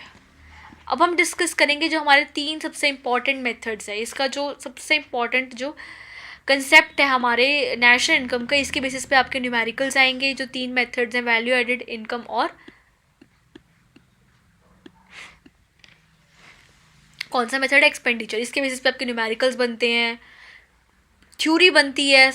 तो ये जो कंसेप्ट है ये इतना इंपॉर्टेंट है, इसको तो आप अच्छे से लर्न करके जाना। अब फर्स्ट कंसेप्ट है value added method. This refers to the measure national income in different phases of the transaction in a circular flow. It shows the contribution of each producing unit in the production process. Every individual enterprise adds certain value to the products which is purchased from some other as intermediate goods and value added by each individual for some. Some duplicate the value of national income. अब ये जो method है हमारा value added method, ये क्या होता है,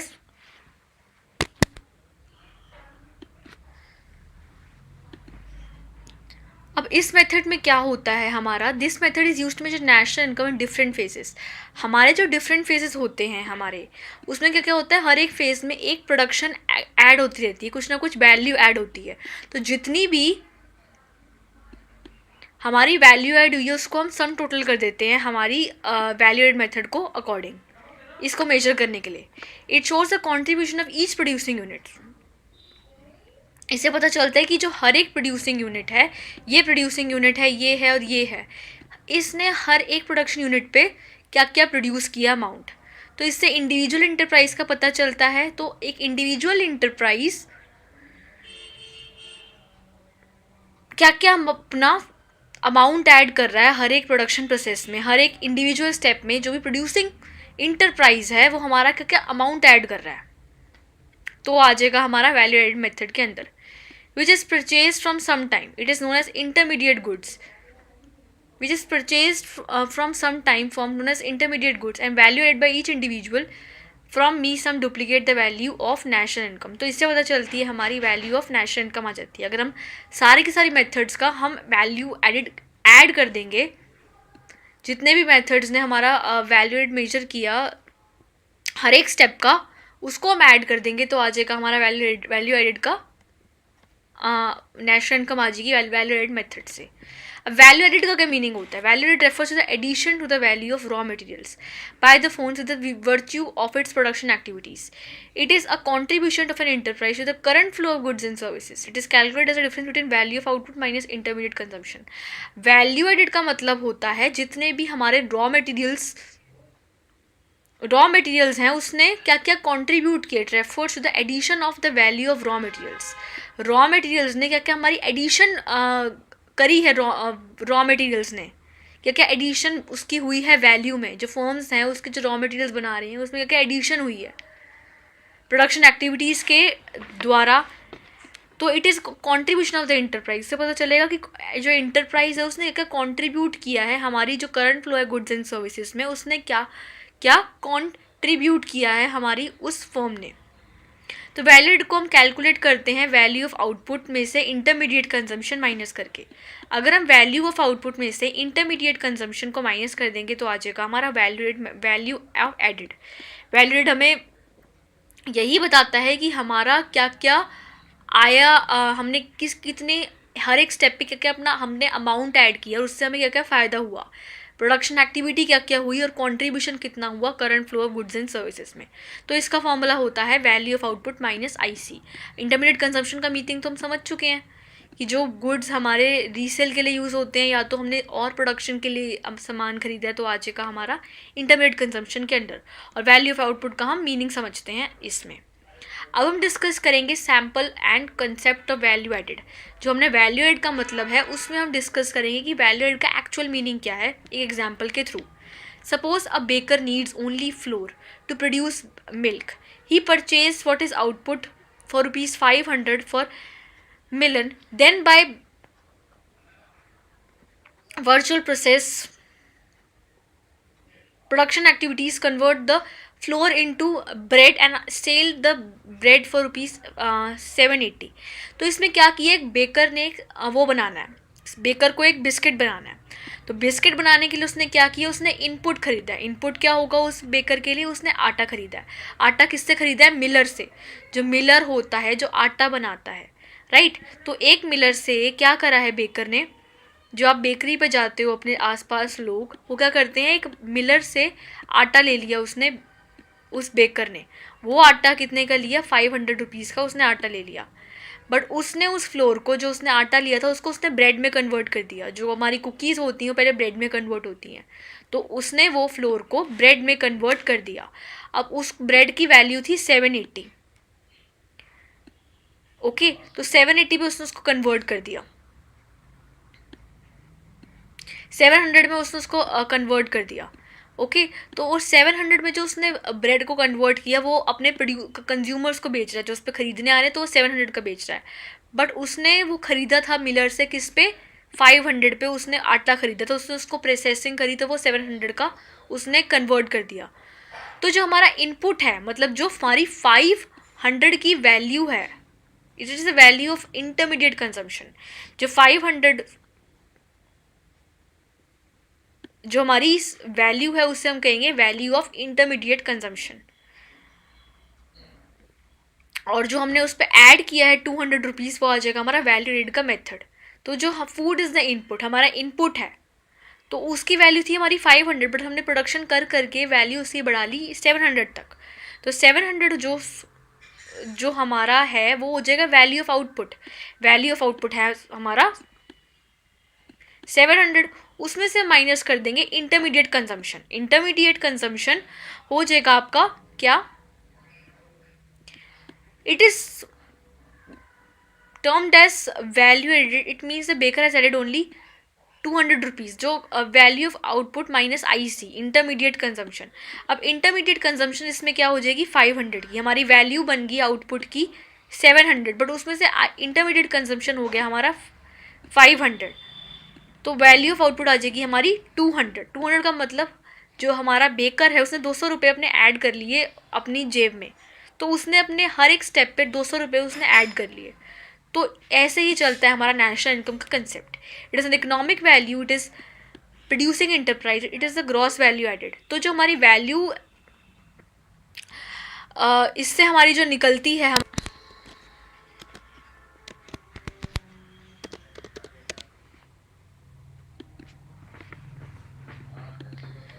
तो उसने 200 रुपीज़ की वैल्यू एडिड कर दी। जो हमारा जो कंसेप्ट होता है वैल्यू एड मेथड का, उससे जो हमारा निकलता है अमाउंट, उससे हम कहते हैं GVA एट MP। तो sum of GVA at MP को हम ऐड कर देंगे, सारी जो इंटरप्राइजेस का GVA एट MP है, तो आ जाएगा हमारा सारी प्रोड्यूसिंग इंटरप्राइज का अगर हम वैल्यू एड ऐड कर देंगे, हर एक प्रोड्यूसिंग इंटरप्राइज में हर एक अमाउंट में कितना GVA ऐड हुआ, तो उसे हम कहेंगे GVA एट MP, जितना भी हमारा वैल्यू एड हुआ हर एक प्रोड्यूसिंग इंटरप्राइज का। और IC का क्या मतलब है? Use of intermediate consumption in the production process is termed as intermediate consumption. Expenditure on them is termed as intermediate consumption expenditure in the given flows and intermediate consumption expenditure. Intermediate consumption expenditure का मतलब होता है जो हमारा intermediate goods पे हमने consumption expenditure किया।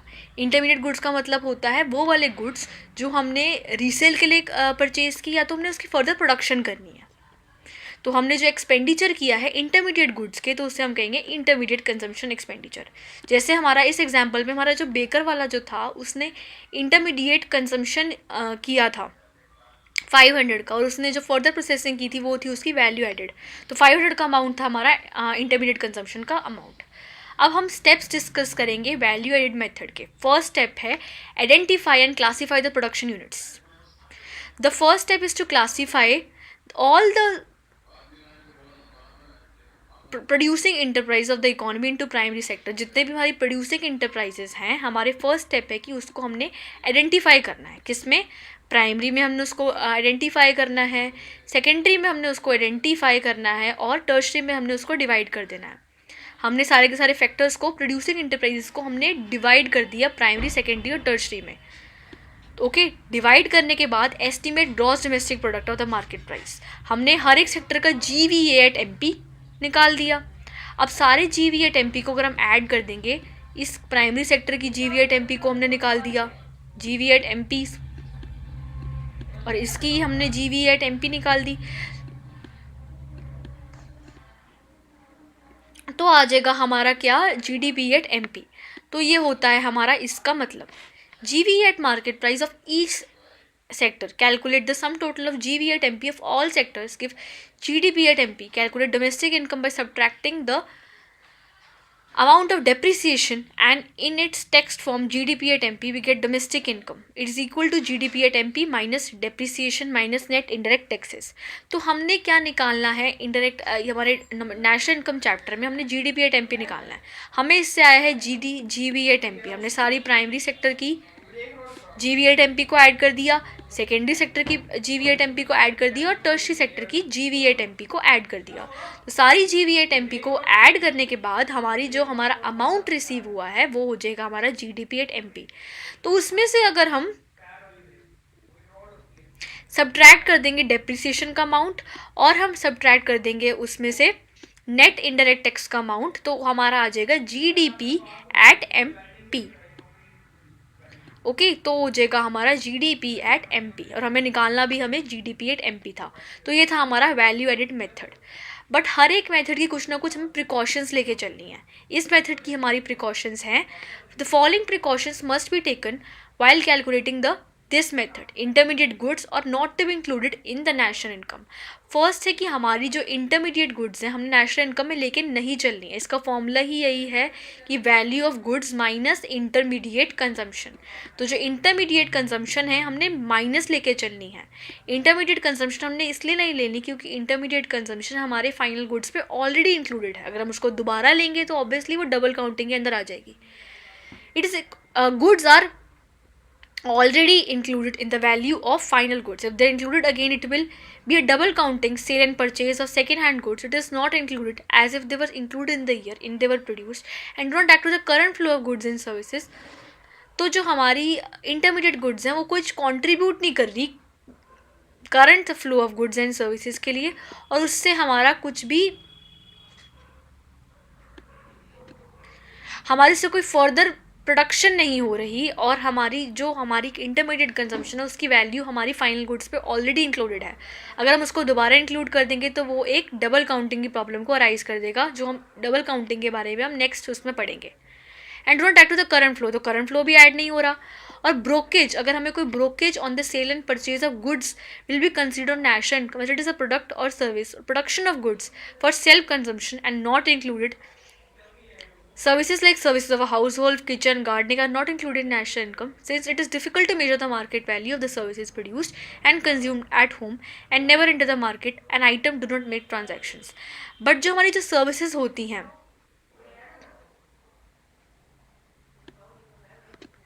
Any commission on the brokerage, अगर हमें कोई कमीशन मिली है, हमने किसी का सामान सोल्ड करवाया, उससे हमें कोई कमीशन रिसीव हुई है, बट जो हमें जो कमीशन रिसीव हुई है उसको हम इंक्लूड करेंगे नेशनल इनकम के अंदर। बट उससे क्योंकि अगर हमारी कॉन्ट्रीब्यूट हो रही है, अगर हमारी नेशनल इनकम के अंदर वो चीज़ कंट्रीब्यूट कर रही है प्रोडक्शन प्रोसेस में, तो ऑब्वियसली वो इंक्लूड होगा।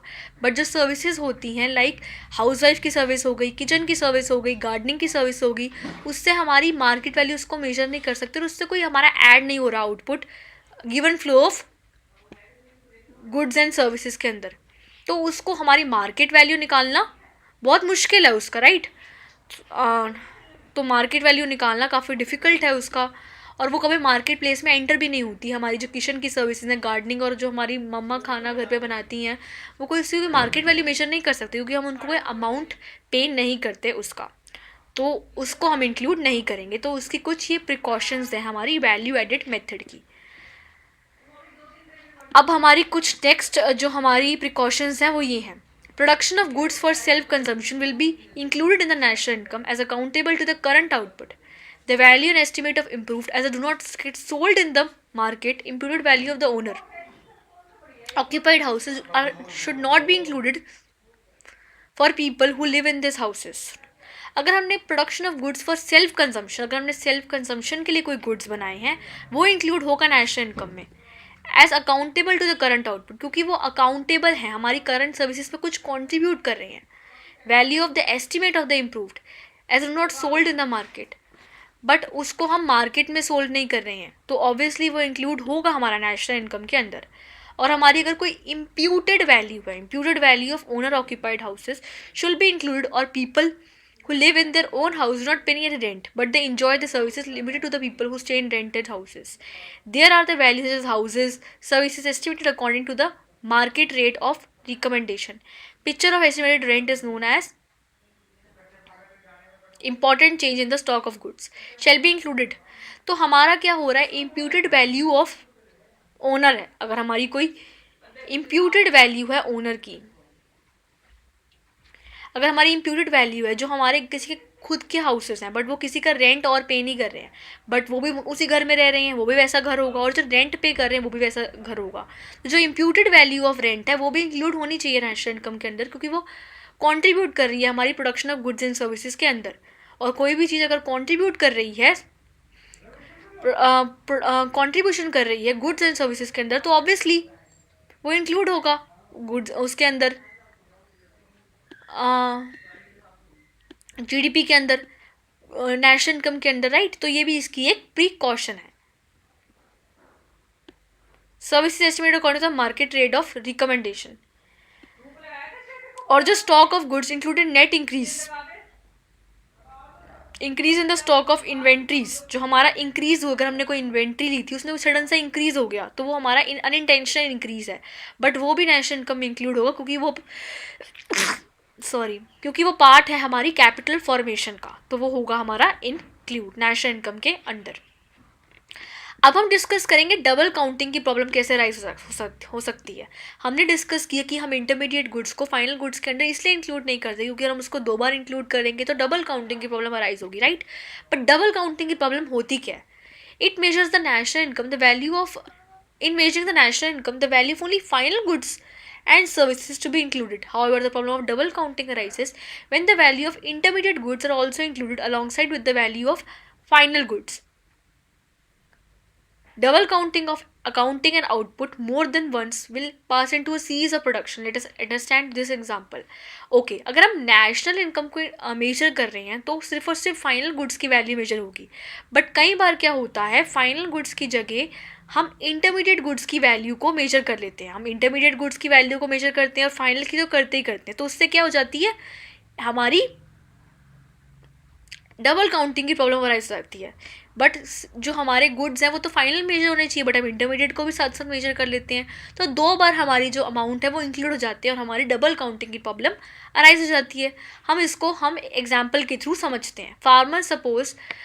Farmer buys 160 kgs of wheat and sells it ₹500 to miller. For a farmer, 500 is the final product, where you will be 500 in the intermediate good. Onwards to be the sales of ₹700 for a piece of baker. The final product for a Miller is the baker. Baker is an intermediate good. Car manufactures bread for flour, else to the final consumption and rupees of the 1,000 rate of rupees and it is a final product of the baker. अब हमारे इसमें एक example दिया हुआ है farmer, Miller और baker का. Farmer क्या करता है, अपनी वीट दे देता है मिलर को. Farmer, Miller and baker. Farmer देता है अपनी वीट दे देता है बेकर को. अब उसने अपनी अगर वीट दे दी बेकर को तो उससे क्या होगा, 500 रुपीज़ की उसने अपनी वीट दे दी बेकर को. ओके तो जो वीट है इसके लिए एक इंटरमीडिएट गुड है और बट मिलर के लिए वो एक फाइनल गुड है, क्योंकि वो उसको मिलर के लिए ये एक इंटरमीडिएट गुड है क्योंकि वो उसको और प्रोसेस करेगा, उसके वीट का आगे क्या बनेगा, ब्रेड बनेगी, तो वो उसके लिए एक इंटरमीडिएट गुड है. इसने ब्रेड बना दी मिलर ने, वो थी 700 की, बट वो उसको दे देगा आगे बेकर को. बेकर को उसने बना के दे दिए ब्रेड, तो उसकी वैल्यू हो जाएगी 1000. तो ये इसके लिए तो एक फाइनल गुड है बेकर के लिए, क्योंकि वो उसको आगे फर्दर प्रोसेस नहीं करेगा और सीधा डायरेक्टली कंज्यूमर्स को बेच देगा, तो इसके लिए एक फाइनल गुड है. बट एक मिलर के लिए वो एक इंटरमीडिएट गुड है क्योंकि उसके हाथ से वो जा रहा है और उसके अकॉर्डिंग वो फर्दर प्रोसेसिंग करेगा. तो इसमें जो हमारा अमाउंट ऐड हो रहा है, वैल्यू एडेड कितनी थी, या तो हम खाली 1000 को ले लें तो आ जाएगा हमारा नेशनल इनकम, या तो हमारी वैल्यू एडेड कितनी हुई है, हमारी यहाँ पे 200 रुपये की वैल्यू एडेड हुई है, यहाँ पे 300 की हुई है. तो अगर हम वैल्यू एडेड को ऐड कर दें खाली की खाली, या तो जो फाइनल प्रोडक्ट की वैल्यू उसको ऐड कर दें, तो वो आ जाएगा फाइनल प्रोडक्ट बेकर का, राइट. तो वो हो जाएगा इसका बेकर का. तो ये आती है हमारी डबल काउंटिंग की प्रॉब्लम. इसको हम अवॉइड कैसे कर सकते हैं? There are 2 alternate ways of avoiding the problem of double counting. Final output method. According to this method, value only final good should be added to determine the value of national income. इसमें क्या कि सिर्फ और सिर्फ final goods की value को हम add करेंगे. इसमें हमारा जो फाइनल गुड है उसकी वैल्यू को ही ऐड कर देंगे, हम इंटरमीडिएट गुड्स की वैल्यू को ऐड करेंगे ही नहीं, ताकि हमारी जो प्रॉब्लम है डबल काउंटिंग की वो अवॉइड हो सके. जैसे हमारी इस एग्जाम्पल में the value of rupees 1000 sold to the final consumer should be taken as national income. Value added method. According to this method, some total of value to buy the producing unit should be taken in the national income in the given example. Why did by farmer, miller, the baker a rupees 1000 should be included in the national income?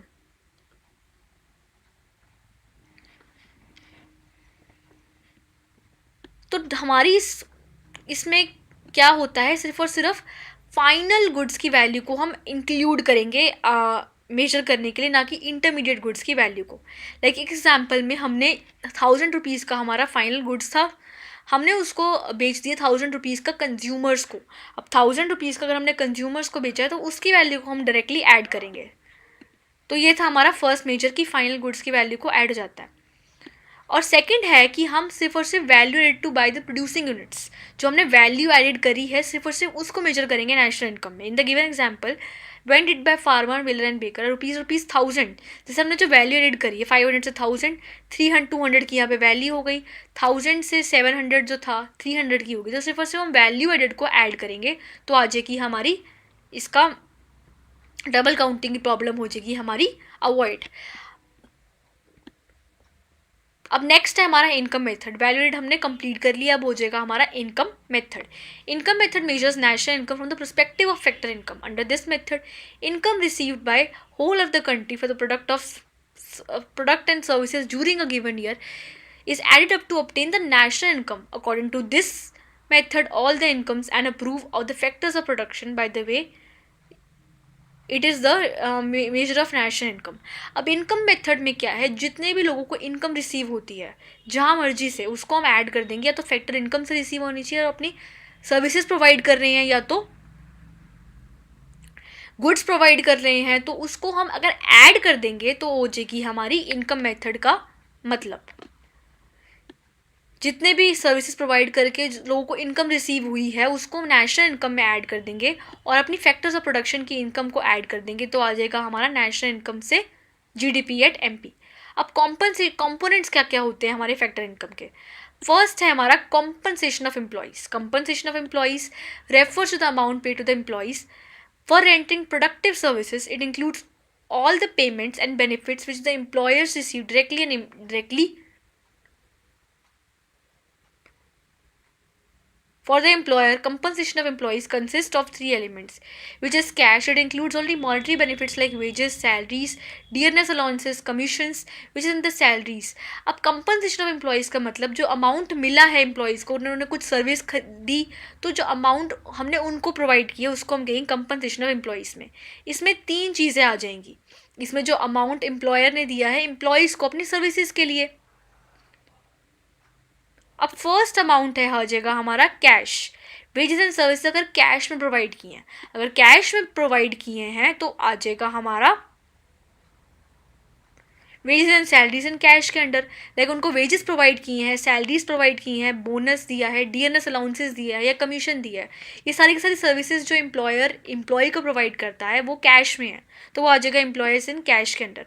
But अगर कुछ kind में भी होती है, like non monetary होती है, अगर rent free home मिला है, फ्री उनको कॉफ़ी दे दी, एजुकेशन की फैसिलिटीज़ दे दी, ट्रांसपोर्ट की फैसिलिटीज़ दे दी, हॉस्पिटल की फैसिलिटीज़ दे दी, तो ये सारी की सारी मनी के टर्म्स में नहीं है, बट ये भी एडिशनल फैसिलिटीज़ हैं, तो ये आ जाएगा हमारा किसके अंदर, नेशनल इनकम के अंदर. Contribution to social security scheme that includes contribution made by the employer. अगर एम्प्लॉयर ने कुछ कॉन्ट्रीब्यूशन किया है सोशल सिक्योरिटी के अंदर तो वो भी आ जाएगा हमारा इसके अंडर. प्रोविडेंट फंड भी इसके अंदर आएगा, रिटायरमेंट पेंशन, तो इसमें सारी की सारी जो सेफ्टी सिक्योरिटी है लाइफ ऑफ पर्सनस की, तो वो आ जाएगा इस सब के अंदर हमारा वेजेस इन काइंड के अंदर. अब रॉयल्टी, अब हम डिस्कस करेंगे रॉयल्टी के बारे में. Royalty is that part of national income which arises from the ownership of land and building.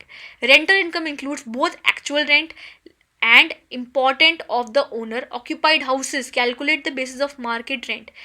तो अब थर्ड आ जाएगा, हमने फर्स्ट डिस्कस किया compensation by in cash, second है कंपनसेशन इन काइंड, अब थर्ड है कि रेंट.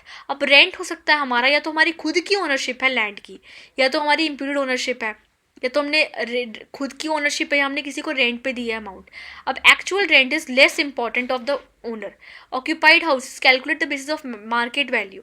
अब जो हमारी ऑक्यूपाइड बेसिस होती है वहाँ का रेंट हम कैलकुलेट करते हैं, हम वहाँ पर मार्केट रेट क्या चल रहा है उस पर. अब फोर्थ कॉम्पोनेंट है royalty. Royalty is the income receive for granting leasing rights और सोलेस. It is an ample owners of mineral deposit goals can earn by giving rights of the mind of contractors. अब ये था कि royalty, हमने कुछ सामान बनाया उसकी हमने रॉयल्टी इशू करवा दी कि कोई भी वो जो आदमी है उस वो सामान को नहीं बना सकता, तो उससे जो हमें अमाउंट रिसीव हुआ वो भी हमारा कंपनसेशन ऑफ एम्प्लॉयज़ के अंडर आएगा. अब next is interest. Interest refers to the amount for lending productive services. Interest मिला, हमने कुछ सर्विस दी, उससे हमने कुछ कमीशन कमाई, तो वो आ जाएगा इंटरेस्ट के अंडर. और profit is the reward for entrepreneur. Profit भी हमारा इसके अंडर आ जाएगा, हमारा प्रॉफिट भी आ जाएगा हमारा इसके अंडर इनकम मेथड के अंदर. तो प्रॉफिट भी अगर जो एंटरप्रेन्योर है उसने कुछ काम किया उससे उसको अवार्ड मिला तो उससे कुछ प्रॉफिट जनरेट हुआ, कुछ ना कुछ कमाई करी, तो वो भी आ जाएगा हमारा इनकम. जीडीपी मेजर करना इनकम मेथड से. Profit include corporate tax. Corporate tax आ जाएगा, it is a direct tax paid by the enterprise to the government and total profit on the part of it. It is not at soon as profit और business activity. It refers to the part of property just it the shareholding ratio. The shareholding as soon as the thing. अब profit में आ जाएगा हमारा corporate tax. Corporate tax का मतलब होता है जो डायरेक्ट टैक्स पेड किया है इंटरप्राइज ने गवर्नमेंट को, और उसने जो टोटल प्रॉफिट अर्न किया है as soon as profit business activity. It refers to the part of property. तो शेयर होल्डिंग आ जाएगा कि कॉर्पोरेट टैक्स अगर ऐसा भी कोई टैक्स है जो इंटरप्राइज ने गवर्नमेंट को दिया है तो वो आ जाएगा हमारा प्रॉफिट के अंडर. वो कॉर्पोरेट टैक्स होता है और कॉर्पोरेट टैक्स इंक्लूड हो जाएगा फर्दर प्रॉफिट के अंडर.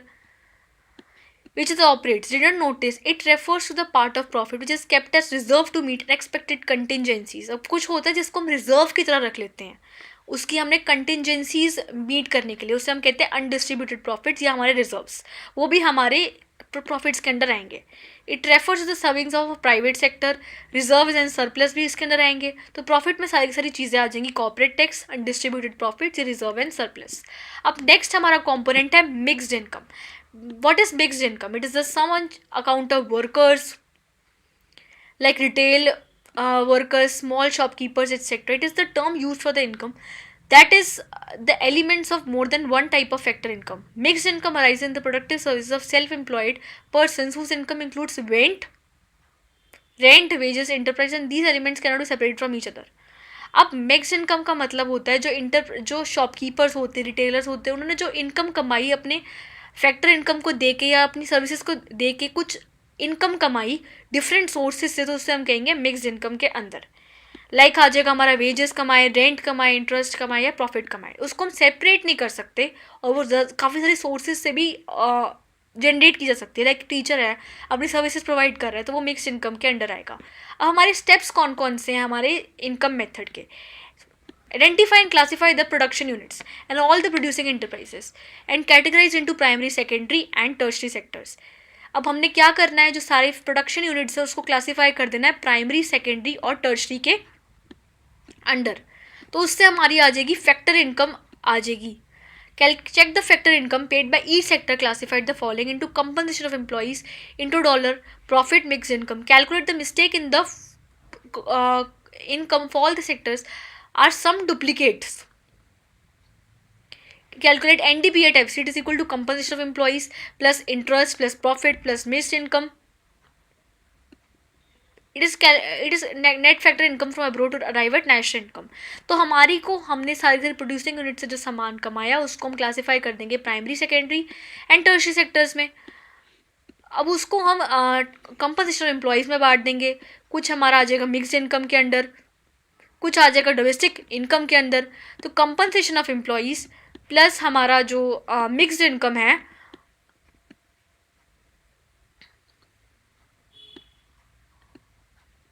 उसको हम ऐड कर देंगे, तो हमारा आ जाएगा किसका अमाउंट? एनडीपी एट एफसी को.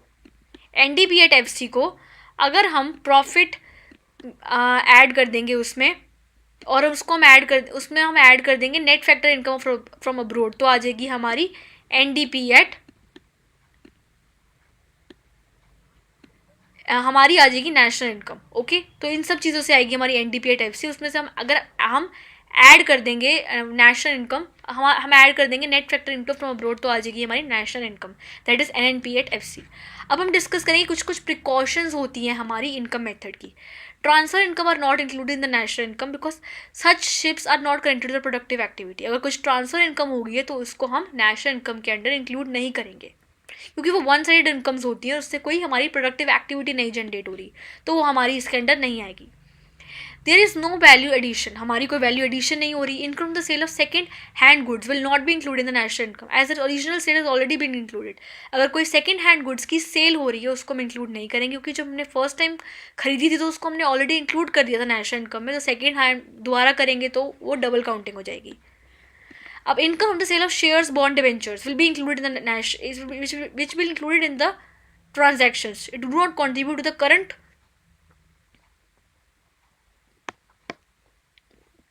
Current look of services.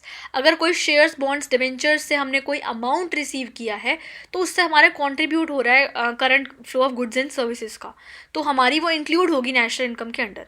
अगर कोई विंडफॉल गेन हो रहे हैं, विंडफॉल गेन से हमारा क्या मतलब है? अगर कोई हमें अनएक्सपेक्टेड गेन हो गया, value of good fried with the owners and being told payments out which will not be included in the national income, तो इसको हम इंक्लूड नहीं करेंगे नेशनल इनकम के अंडर. और इनडायरेक्ट टैक्स को भी हम इंक्लूड नहीं करते नेशनल इनकम के अंदर अगर हम एफसी के अंदर निकाल रहे हैं. हमने इनकम मेथड कर लिया, वैल्यू एड हमने पहले डिस्कस कर लिया था. हमारा तीसरा टॉपिक रह गया है एक्सपेंडिचर मेथड का, उसको हम डिस्कस करेंगे. It refers to the income by the factors of production in bet the form of expenditure on purchase of goods and services produced by the firm. जितने भी लोगों ने एक्सपेंडिचर किया है फैक्टर्स ऑफ प्रोडक्शन पे, land पे expenditure हुआ है, लेबर पे एक्सपेंडिचर हुआ है, कैपिटल पे हुआ है, इंटरप्रेन्योरशिप पे हुआ है, उसको एक्सपेंडिचर्स को अगर हम ऐड कर देंगे तो आ जाएगा हमारा national income eight expenditure method, it is sum total of final expenditure incurred by, अगर जो हाउस होल्ड ने एक्सपेंडिचर किया है, प्रोड्यूसर्स ने एक्सपेंडिचर किया है, बिजनेस फॉर्म्स ने किया है, गवर्नमेंट ने और फॉरनर्स ने किया, उस सबको हम ऐड कर देंगे, तो उससे हमारी जो इनकम रिसीव होगी उसको हम कहेंगे हमारी जो इनकम रिसीव होगी उसको हम कहेंगे एक्सपेंडिचर मेथड से हमारी रिसीव हुई है। तो हमारी जो इसको हम डिवाइड करेंगे प्राइवेट फाइनल कंजम्पशन एक्सपेंडिचर में, गवर्नमेंट फाइनल कंजम्पशन एक्सपेंडिचर में और ग्रॉस रिसिप्ट्स में। तो expenditure private final consumption expenditure का क्या मीनिंग है? Expenditure incurred by house holds and private और नॉन प्राइवेट कंजम्पशन एक्सपेंडिचर, जो एक्सपेंडिचर किया है प्राइवेट इंस्टीट्यूशंस ने, उसे हम कहेंगे प्राइवेट फाइनल कंजम्पशन एक्सपेंडिचर के अंडर। कंजम्पशन एक्सपेंडिचर बनकर बता general government and law order defence, तो अगर कोई गवर्नमेंट ने एक्सपेंडिचर किया है तो उसको हम इंक्लूड कर देंगे गवर्नमेंट फाइनल कंजम्पशन एक्सपेंडिचर में। और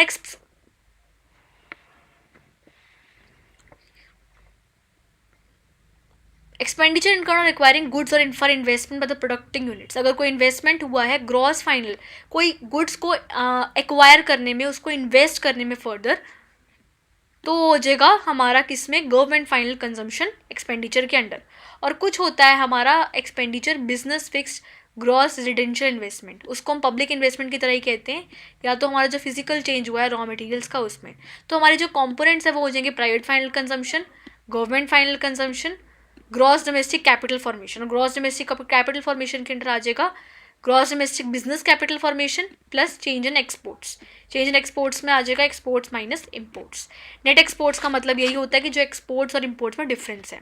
अब कौन कौन से प्रिकॉशंस है हमारी एक्सपेंडिचर मेथड के अंदर? It will not divided goods will not be included national income. Transfer, अगर कोई ट्रांसफ़र पेमेंट्स हुई है या कोई ट्रांसफ़र इनकम हुई है उसको हम नहीं इंक्लूड करेंगे एक्सपेंडिचर मेथड के अंदर। अगर कोई सेकेंड हैंड गुड्स से हमें कोई will not be include expenditure method, second hand goods से हमने कोई एक्सपेंडिचर किया तो इंक्लूड नहीं होगा इसके अंडर, क्योंकि वो ऑलरेडी इंक्लूड हो रहा है। जब हमने उसको फर्स्ट बार परचेज किया था उसको इंक्लूड हो चुका है। परचेज ऑफ फाइनेंशियल एसेट्स, अगर हमने कोई फाइनेंशियल एसेट्स परचेज किए हैं, शेयर्स बॉन्ड डिबेंचर्स को भी हम इंक्लूड नहीं करेंगे इसके अंडर।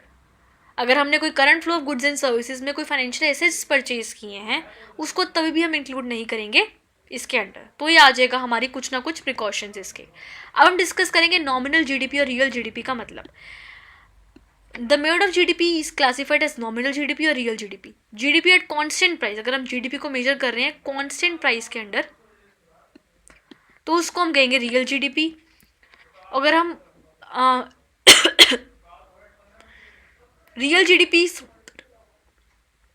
को मेजर कर रहे हैं कांस्टेंट प्राइस में, बेस ईयर के प्राइसेस में, तो उसको हम कहेंगे रियल जीडीपी। अगर हम नॉमिनल जीडीपी को मेजर कर रहे हैं, मतलब एक जीडीपी को मेजर कर रहे हैं करंट ईयर के बेस लेके, तो उसको हम कहेंगे नॉमिनल जीडीपी। और जीडीपी का मतलब होता है जीडीपी डिफ्लेटर का nominal GDP divide by real GDP into 100। तो इसको हम मेजर करते हैं average price of the goods, जितने भी गुड्स एंड सर्विसेज का एवरेज प्राइस है उसको हम मेजर करेंगे। अब हम डिस्कस करेंगे जीडीपी एंड वेलफेयर का topic. GDP is often considered the index of the welfare of people for the mean some sense of material wellbeing among the people depends upon the greater part of the availability of goods and services। हम कई बार GDP को welfare major करते हैं और वो welfare है भी, अगर जितनी भी वेलफेयर हुई है जितनी इकोनॉमी की ग्रोथ हुई है उसको हम जीडीपी से मेजर करते हैं। उससे पता चलता है कि लोग कितने वेलबींग है, उनकी कितनी ग्रोथ चल रही है, कितने वो अच्छे से रह रही हैं। बट कई बार एक एक्यूरेट मेजर नहीं है, कुछ ना कुछ लिमिटेशंस भी हैं इसकी। फर्स्ट है GDP and equality and distribution of income also increase the change in price, increase in the GDP, increase in price will not B liable. कई बार क्या होता है कि कुछ ट्रांजैक्शंस होती है वो नॉन मार्केट होती है, वो मार्केट में एंटर ही नहीं करती, उसकी हमें मॉनेटरी वैल्यू पता ही नहीं चलती। तो उसको अगर हम मेजर कर देंगे और कहेंगे कि हमारी जीडीपी अच्छी चल रही है तो हमारे लिए अच्छा प्रॉब्लमैटिक होगा वो। और कई बार कुछ होती है एक्सटर्नैलिटी, एक्सटर्नैलिटी का मतलब जिससे हमें कुछ बेनिफिट मिल रहा है। कई बार एक्सटर्नैलिटी होती है पॉजिटिव और कई बार होती है नेगेटिव। जैसे पॉजिटिव का मतलब कोई पॉल्यूशन चल रहा है या कोई पार्क है तो वो होगी हमारी पॉजिटिव, और पॉल्यूशन का मतलब नेगेटिव। तो अगर हमें इससे कुछ बेनिफिट रिसीव हो रहा है एक्सटर्नैलिटी की वजह से तो उसको हम जीडीपी वो कहें कि जीडीपी हो रही है बट वो वेलफेयर में जनरेट करिए, तो ऐसा नहीं होगा। और कई बार कुछ जो ट्रांजैक्शंस होती हैं वो कई बार वो मॉनिटरी नहीं होती, उसकी मनी वैल्यू मेजर करना बहुत डिफिकल्ट हो जाता है, तो ये उसके अंडर नहीं आती। और कई बार जो ट्रांजैक्शंस होती हैं वो बार्टर सिस्टम की वजह से होती हैं, जैसे हमारी वो मार्केट के अंदर एंटर ही नहीं करती, तो हम कहेंगे कि हमारी जीडीपी हो रही है और वेलफेयर हो रही है, तो हम मुश्किल में फंस जाएंगे। तो ये था आपका चैप्टर, बहुत लेंथी चैप्टर था आई नो, बट मैंने बहुत ट्राई किया आपको एक्सप्लेन करने का बहुत सिंपल लैंग्वेज में, और थैंक यू सो मच, आपने पेशेंस बनाए रखी। बहुत सिंपल चैप्टर है, इसको रिवाइज करना थोड़ा सा लेंथी है बट हो जाएगा आपसे। I trust you all guys, आप अच्छे से कर लोगे, और इसको अच्छे से करना है प्रैक्टिस। ये जो नोट्स दिए हैं आपको रिवाइज करके आना है इनको, तभी आप उसको अच्छे से कर पाओगे। ओके और जो एक्सपेंडिचर मेथड है, इनकम मेथड है, जो मैंने आपको वैल्यूएड मेथड बताया, डबल काउंटिंग, ये बहुत इंपॉर्टेंट कंसेप्ट्स हैं, तो इसको आपने बहुत अच्छे से करना है। तो इसको 1 शॉट में 2 घंटे में आपका 1 और 40 मिनट से पूरा का पूरा मैंने चैप्टर रिवाइज करवा दिया है, और बहुत सिंपल से आपको समझ भी आ गया होगा। Thank you so much guys for listening to me, have a nice day. आपको जैसे मैं पहले की तरह बोलती थी कि आपको क्या करना है, अच्छे से खाना खाना है, आपको स्ट्रेस नहीं लेना अपने एग्ज़ाम्स का। बोर्ड्स हैं बट इतना नहीं है कि बोर्ड्स आपकी लाइफ नहीं है, और आपको पार्क में वॉक करने जाना है, अच्छे से आपको वो लेना है, डाइट लेनी है, फ्रूट वेजिटेबल्स खानी है, और अपनी हेल्थ का अच्छे से ख्याल रखना है, योगा भी करनी है। Okay thank you guys, bye bye. Revise करके आना इस चैप्टर को। Will meet on next video, bye, have a nice day.